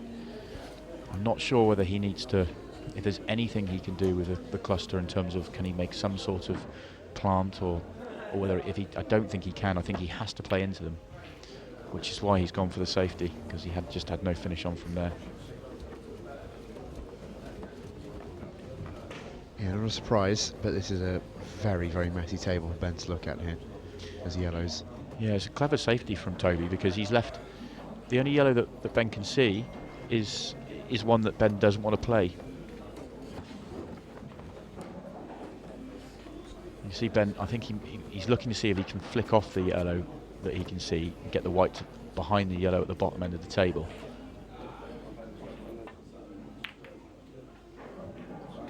That's the shot he's played. He's just underhit it. He had the line, just underhit it.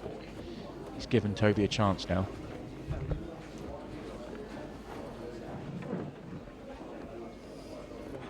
One good pot to the top right. You should give yourself a good chance for the frame.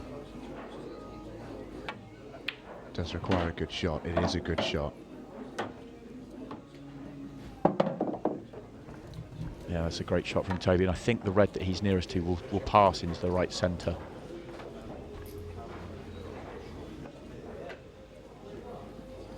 He's taking a good old look at it. I think it must do. I was going to say before he played that, he just wants to be careful not to tie the black up. And he sort of has. It sort of still goes, but it's in the way a little bit. Yeah, it makes his positional shot onto it that just a little bit tougher. Does still go to the bottom left, or the top left as we look at it on this shot. But there's a little bit more margin for error on the positional shot that will precede it, should he get to it. Swings it round the top. That's just gone too far from his way. He wanted to be straight on this red to the right corner. Now he's got angle, the white's sort of going to be going away, and he could slide off this yellow and leave himself snookered on the last ball. You know, he's okay, but it's probably too thin to drop onto the black. I'm not sure if he can play this and just screw down the table and play on the black, or whether he has to go into it. Just gone too far. We can see there the angle was there because he wanted the ball to stop. I think 2 inches before it got to his destination. I think he's okay though. I think this still goes okay. Oh, he squeezes it in. It's a good shot. Really good shot from Toby Bolt, who leads the way in the final. It's 3-2. Can Ben Davis come back? We'll find out after the break.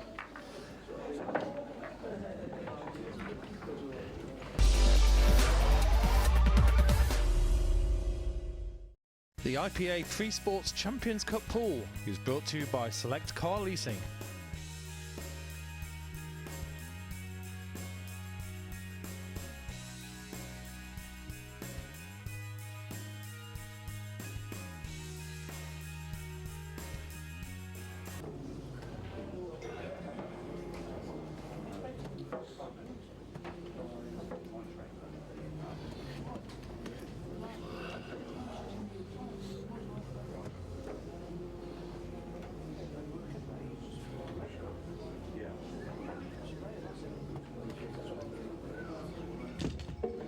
Sixth frame, Ben Davis to break, trailing 3 racks to 2.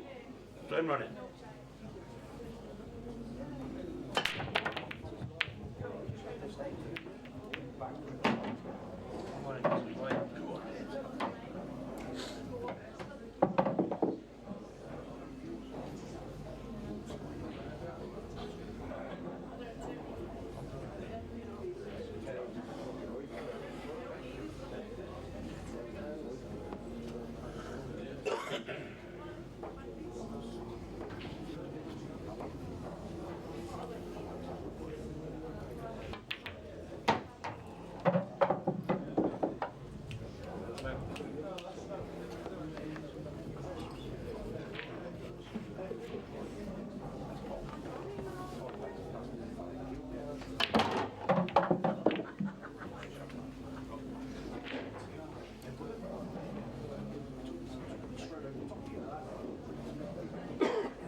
The IPA Freesports Champions Cup pool is brought to you by Select Car Leasing.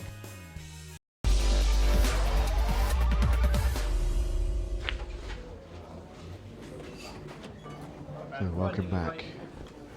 Toby Bolt had a chance that we've just seen to perhaps move ahead even further in this frame. Ben Davis was initially at the table off his break.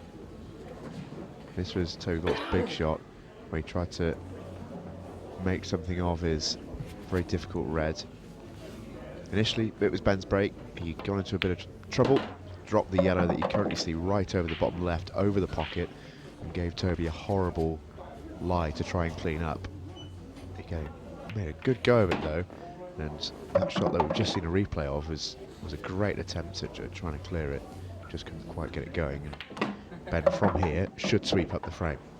Yeah, no, Ben played the presented shot by taking the long pot down the rail, knowing that if he doesn't make it, he's got the pocket. And over to you, Toby. But Toby, to his credit, almost, he just missed that pot to the centre, made him pay for that. Smooth enough from Ben Davis, doesn't miss those. It's 3 apiece. Bit of a fist clench from Ben. He's getting involved in this one.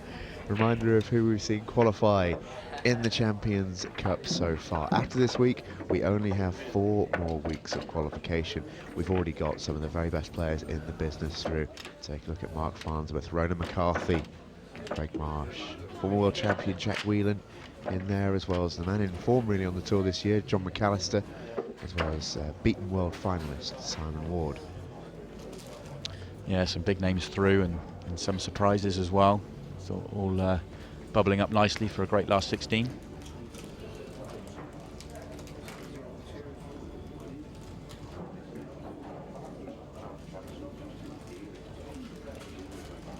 There's Ben Davis, who in the last frame his break got going again, made a ball.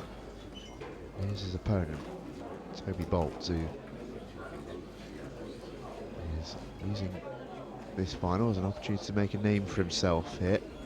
And he's got the chance to do it. He's well in this match, as I think we expected he would be from the way he played in that semi-final. Yeah, he's really grown into the night. He's playing better and better as the night goes on. A little bit unfortunate that last frame that when he played a great shot to cannon out that ball, it didn't finish slightly easier on the pot. Still fancied him to make it. That's a good break. You can see there his last break wasn't, but that was a much better break. Good explosion of the pack, and he's got options. Yeah, they've sort of bunched back up a little bit in the middle of the table, haven't they? But it was a much better break from Toby.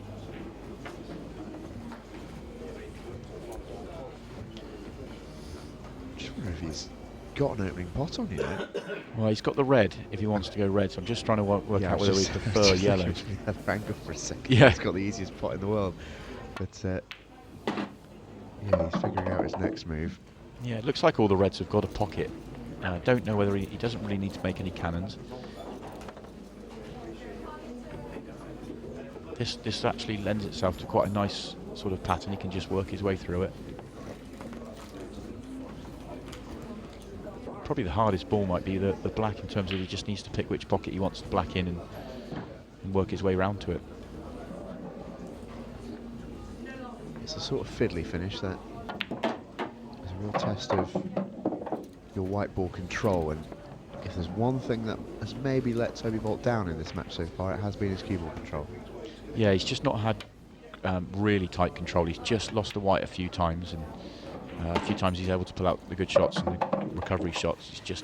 You just don't get the sense he's got complete control over it at the moment, and that's what you need with finishes like this.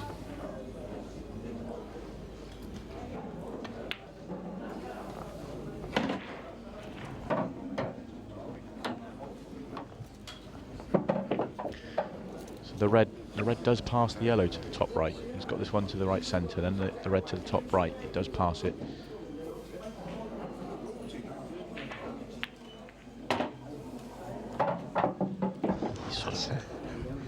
That's a fine little shot he's played there. Risky. Yeah, he was trying to catch that yellow a little bit thicker than he did. Just brush. He's actually, if he misses that yellow, he snookers himself, so he just brushes it.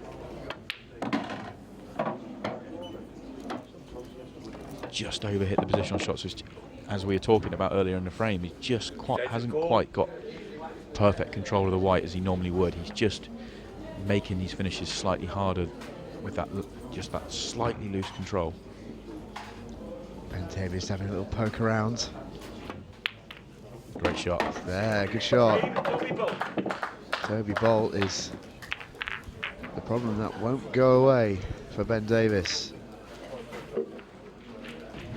he's really making a game of this final.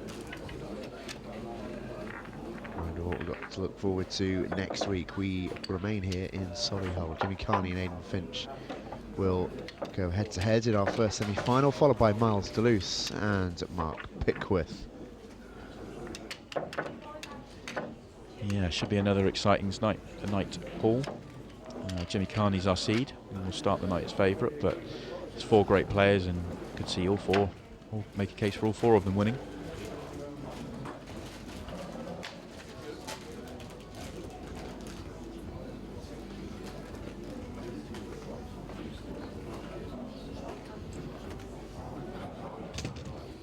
Eighth frame, Ben Davis to break. Towards the Prelude 4, Action 3. business end Straight of line. this Champions Cup competition, and it really seems to have taken off on the circuit as Ben Davis gets a couple of balls. I'll tell you what, I think his breaks are getting more and more and more aggressive as he gets through this match. He's hitting the balls full on in anger. That was a vicious break. Yeah, he's really crunching that break. He hasn't, as good as he's hitting the break in this match, he's yet to have a breaking dish. He's not sort of finishing off the, he's having work to do off every break. Having said that, this break has left him a very simple finish. I'd be very shocked if Ben doesn't break and dish here.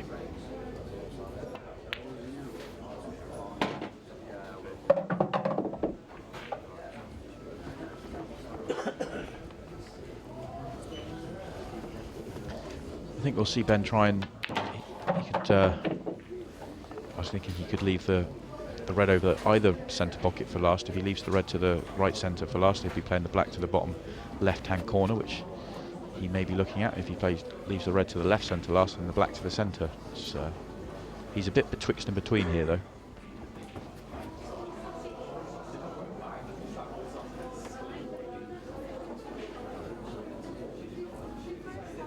He'd love to be either 2 inches higher or 2 inches lower.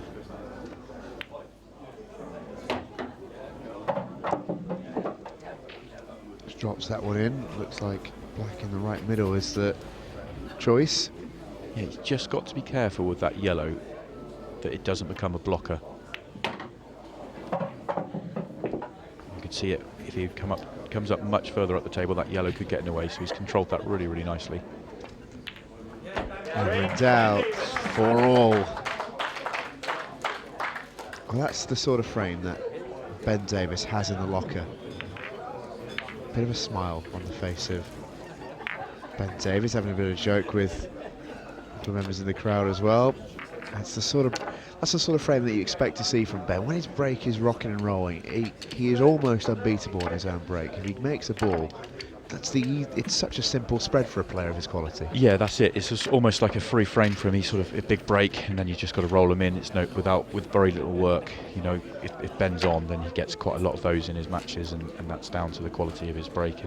And I don't want to say, you expect him to it's easy to finish those, because it's not. He makes them look easy. You've still got to work your way through them, but a player of Ben's class would have known after the break that he's going to take them out. It's almost like when a tennis player has a really amazing serve. It's almost like a free game for them. Yeah, sometimes they get those 4 big serves in, and they have a nice simple game, a nice simple hold, and it's a bit like that with Ben's and a number of the players with big breaks. If they have with their breaks on, they can have some free frames and some nice easy sort of holds of serve, if you like.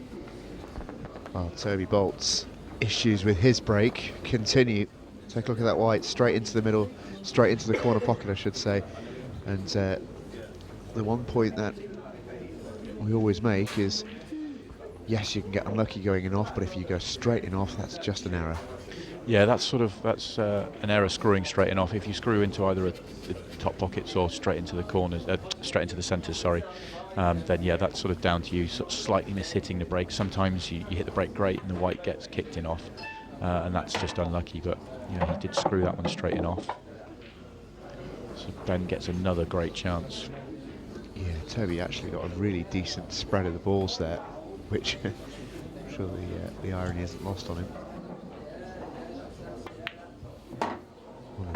breaks will be taken up by his opponent. And Davis is a man who seldom needs a second look.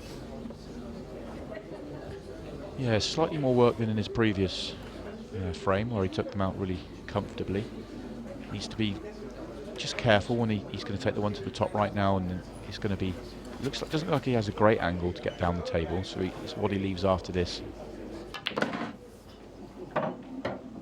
It looks like he's just going to take the one bottom left and use the angle from that one to stay down the table.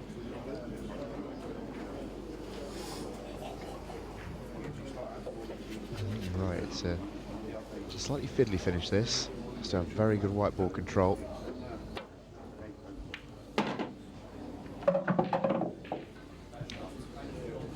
Yeah, that's really nicely controlled.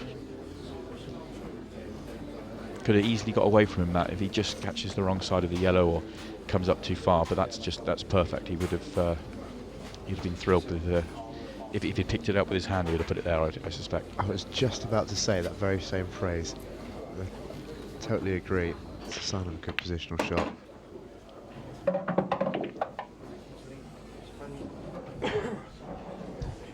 He's got a choice here. He can either screw back and try and take the red to the left centre, or just sort of almost get the white back just inside where it is now and take the red to the top left.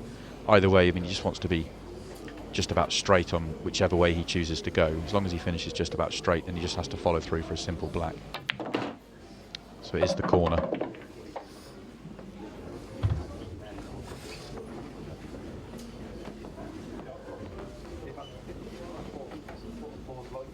I think he's almost got a slight angle on this as well, which will help him get the ball across the table.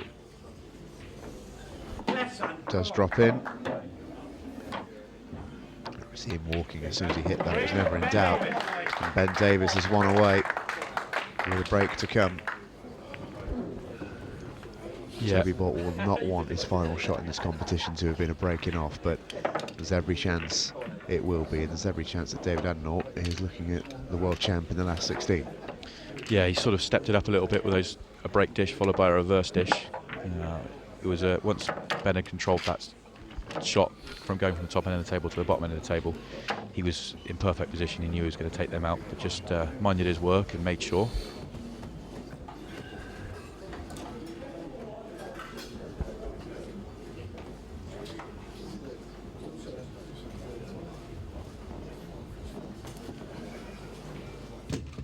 Tenth frame. Ben Davis to break, leading 5 racks to 4.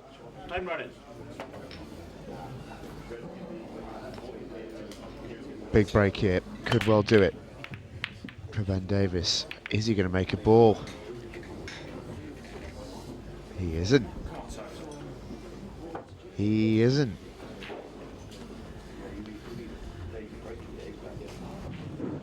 Oh, we've seen this before in this match, that when Ben's big breaks go dry, it's such an opportunity for Toby Bolt, and this is such an opportunity. It really is. How close did Ben come to making 2 or 3 balls there? I'm watching the replay, I'm still expecting one to go in.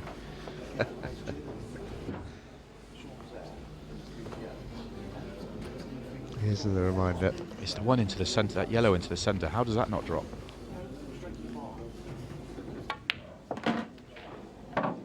It's a great chance for Toby to take this to a deciding frame. Yeah, this is something of a gift. The only red that gives him any sort of cause for concern is the one on the bottom cushion. Yeah, he's got he's got the one on the left-hand rail and the one on the bottom cushion that you don't really want to be playing from one of those to the other one of those. So I'm going to be interested to see which order he tries to take these balls in. I wouldn't want to play that red down the rail to the bottom left to get onto the one on the bottom rail. You'd probably need to play it with quite a bit of side to get across or get down the table. Yeah, I think he may be, just with the lay of these, he may be forced into that.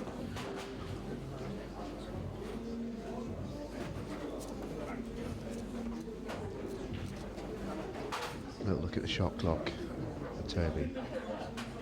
Settles himself down. It looks like it is going to be his way. He's going to clear at the top and move to the bottom.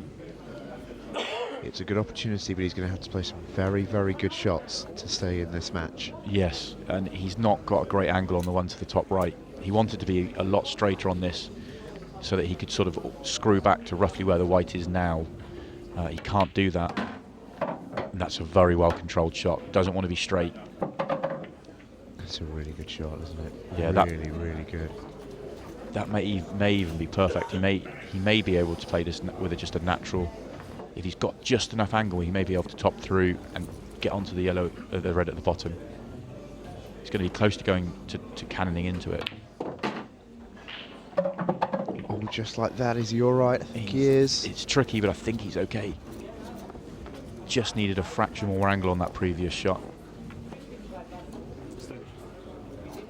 Cool. I tell you what, if he'd cannoned that full ball, he wouldn't have had a shot. Just had a little bit on it. This is tricky. Makes it. Where's the white? White's Where's the white? White's enough. Oh, it Wow. holds. A wry little shake of the head. Roll the eyes as well, because this is now horribly tricky. Just couldn't quite hold it. I can't believe that white's not gone in. It looked nailed on. Oh, how do you want this black to stay in the tournament?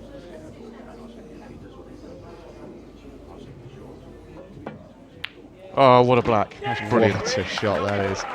And you even see a bit of applause from Ben Davies as well. He knows how tough a shot that was. That was an incredible black. That really was. Wow. Huge props to Toby Bolt there. He stays in the match. And we have a decider in the final. We've not had too many of these. The world champ has been run all the way by Toby Bolt. How's that for Ben? He's sat in that corner. He's watching that white come towards the pocket. The whole way down he's thinking, oh, he's fouled. Oh, this is my chance for the match. The whole way down, and it just stops on the lip. That's incredible. But even after that, that black is, I mean, you don't make a black like that very often. The final frame, Toby Bolt the break. The score's Toby Bolt's 5-5. break as well. There's a chance. Ben Davies has played his last shot. Toby Bolt's break has been inconsistent. It's either been bad or it's been very good. What he'd give for the latter. Oh, he's almost potted the white again. Almost potted the black. Is it going to be dry or is that red going to drop? It isn't.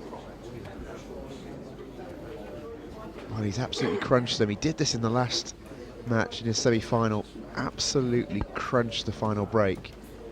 And almost similar actually to Ben's previous one. You're left bereft of any idea as to how that's come up dry. Oh, what's Ben got? So that little cluster of reds is a real problem. I'm wondering.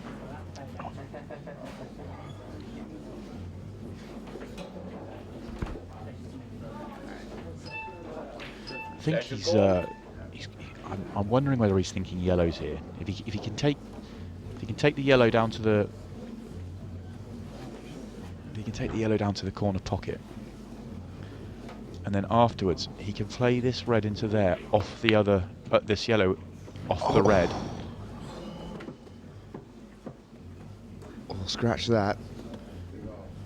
I was too busy getting the pen out that I missed him missing the pot.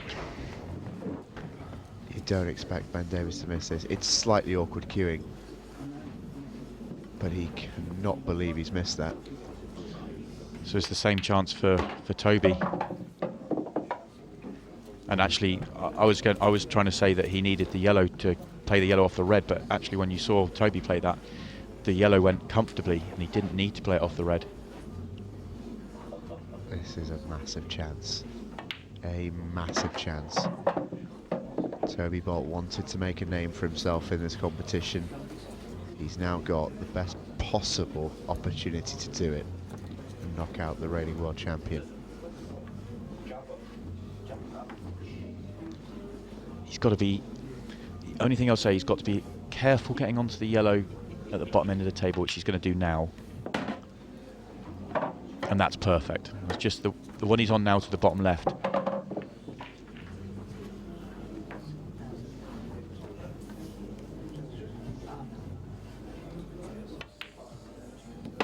weight of expectation will grow as this frame progresses. Toby Bolt has to manage his emotions. He will know, there's no way he can't, that this is a stunning opportunity. He's slightly overrun that one, a little bit too much on it. I think he's just about okay.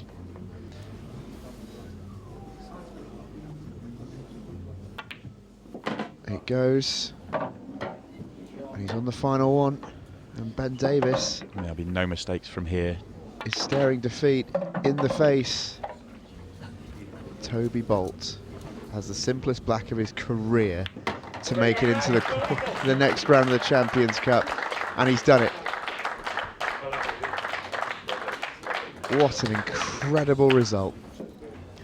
That's a brilliant performance from Toby. That black to make it 5-5 was just absolutely incredible, and a brilliant dish in the deciding frame as well. Absolutely fantastic. A fantastic match all around. Drama till the last. Ben Davis is out. Toby Bolt has done it. We'll speak to the winner after the break.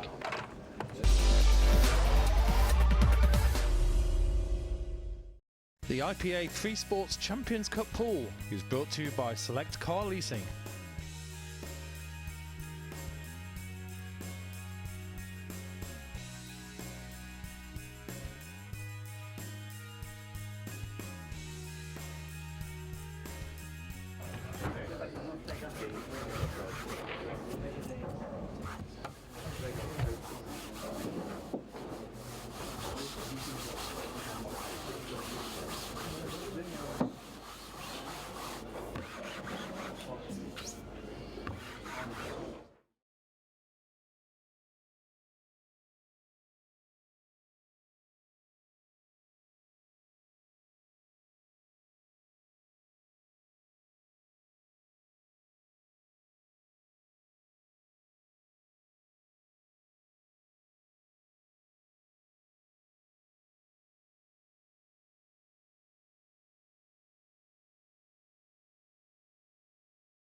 The IPA Freesports Champions Cup pool is brought to you by Select Car Leasing.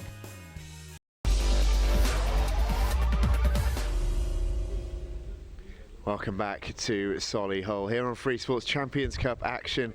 Joined by the winner, Toby. You said before that you wanted to make a name for yourself with that performance. I think you've certainly done that. Congratulations. How do you feel?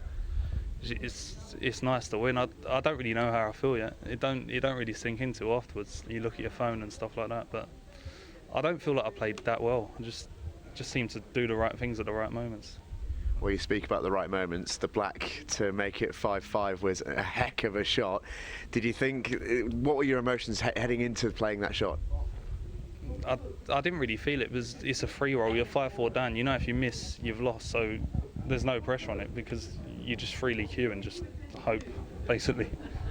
And the last frame breaking to do it. Your break has been a bit inconsistent. Some were good, some were bad. Were you just praying that it would come out well for you? The tip, my normal breaking cue, the tip come off yesterday, so I've been using another one that I was using before. So I don't know. Some I felt like I hit them well, but they just weren't splitting. So every table's different though when you break.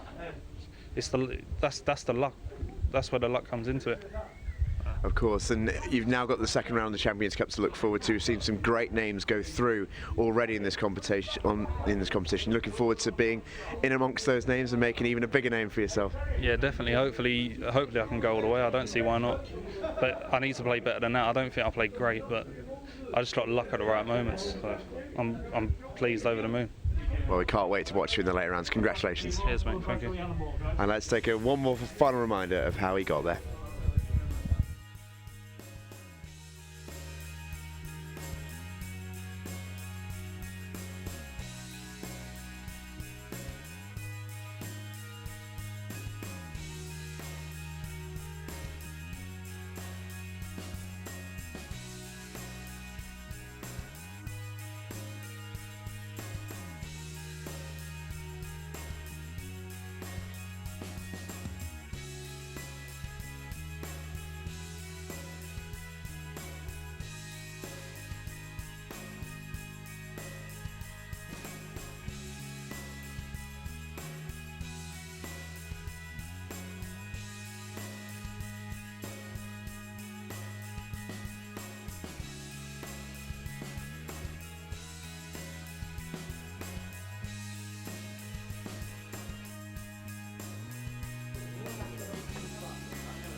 Well, what a dramatic night here in Solihull. This is the lineup next week. Jimmy Carney, Aidan Finch, Miles Deleuze and Mark Pickworth follow that. That's next week on Freesports. We'll see you then at 7 o'clock next Monday. But from Solihull, very good night.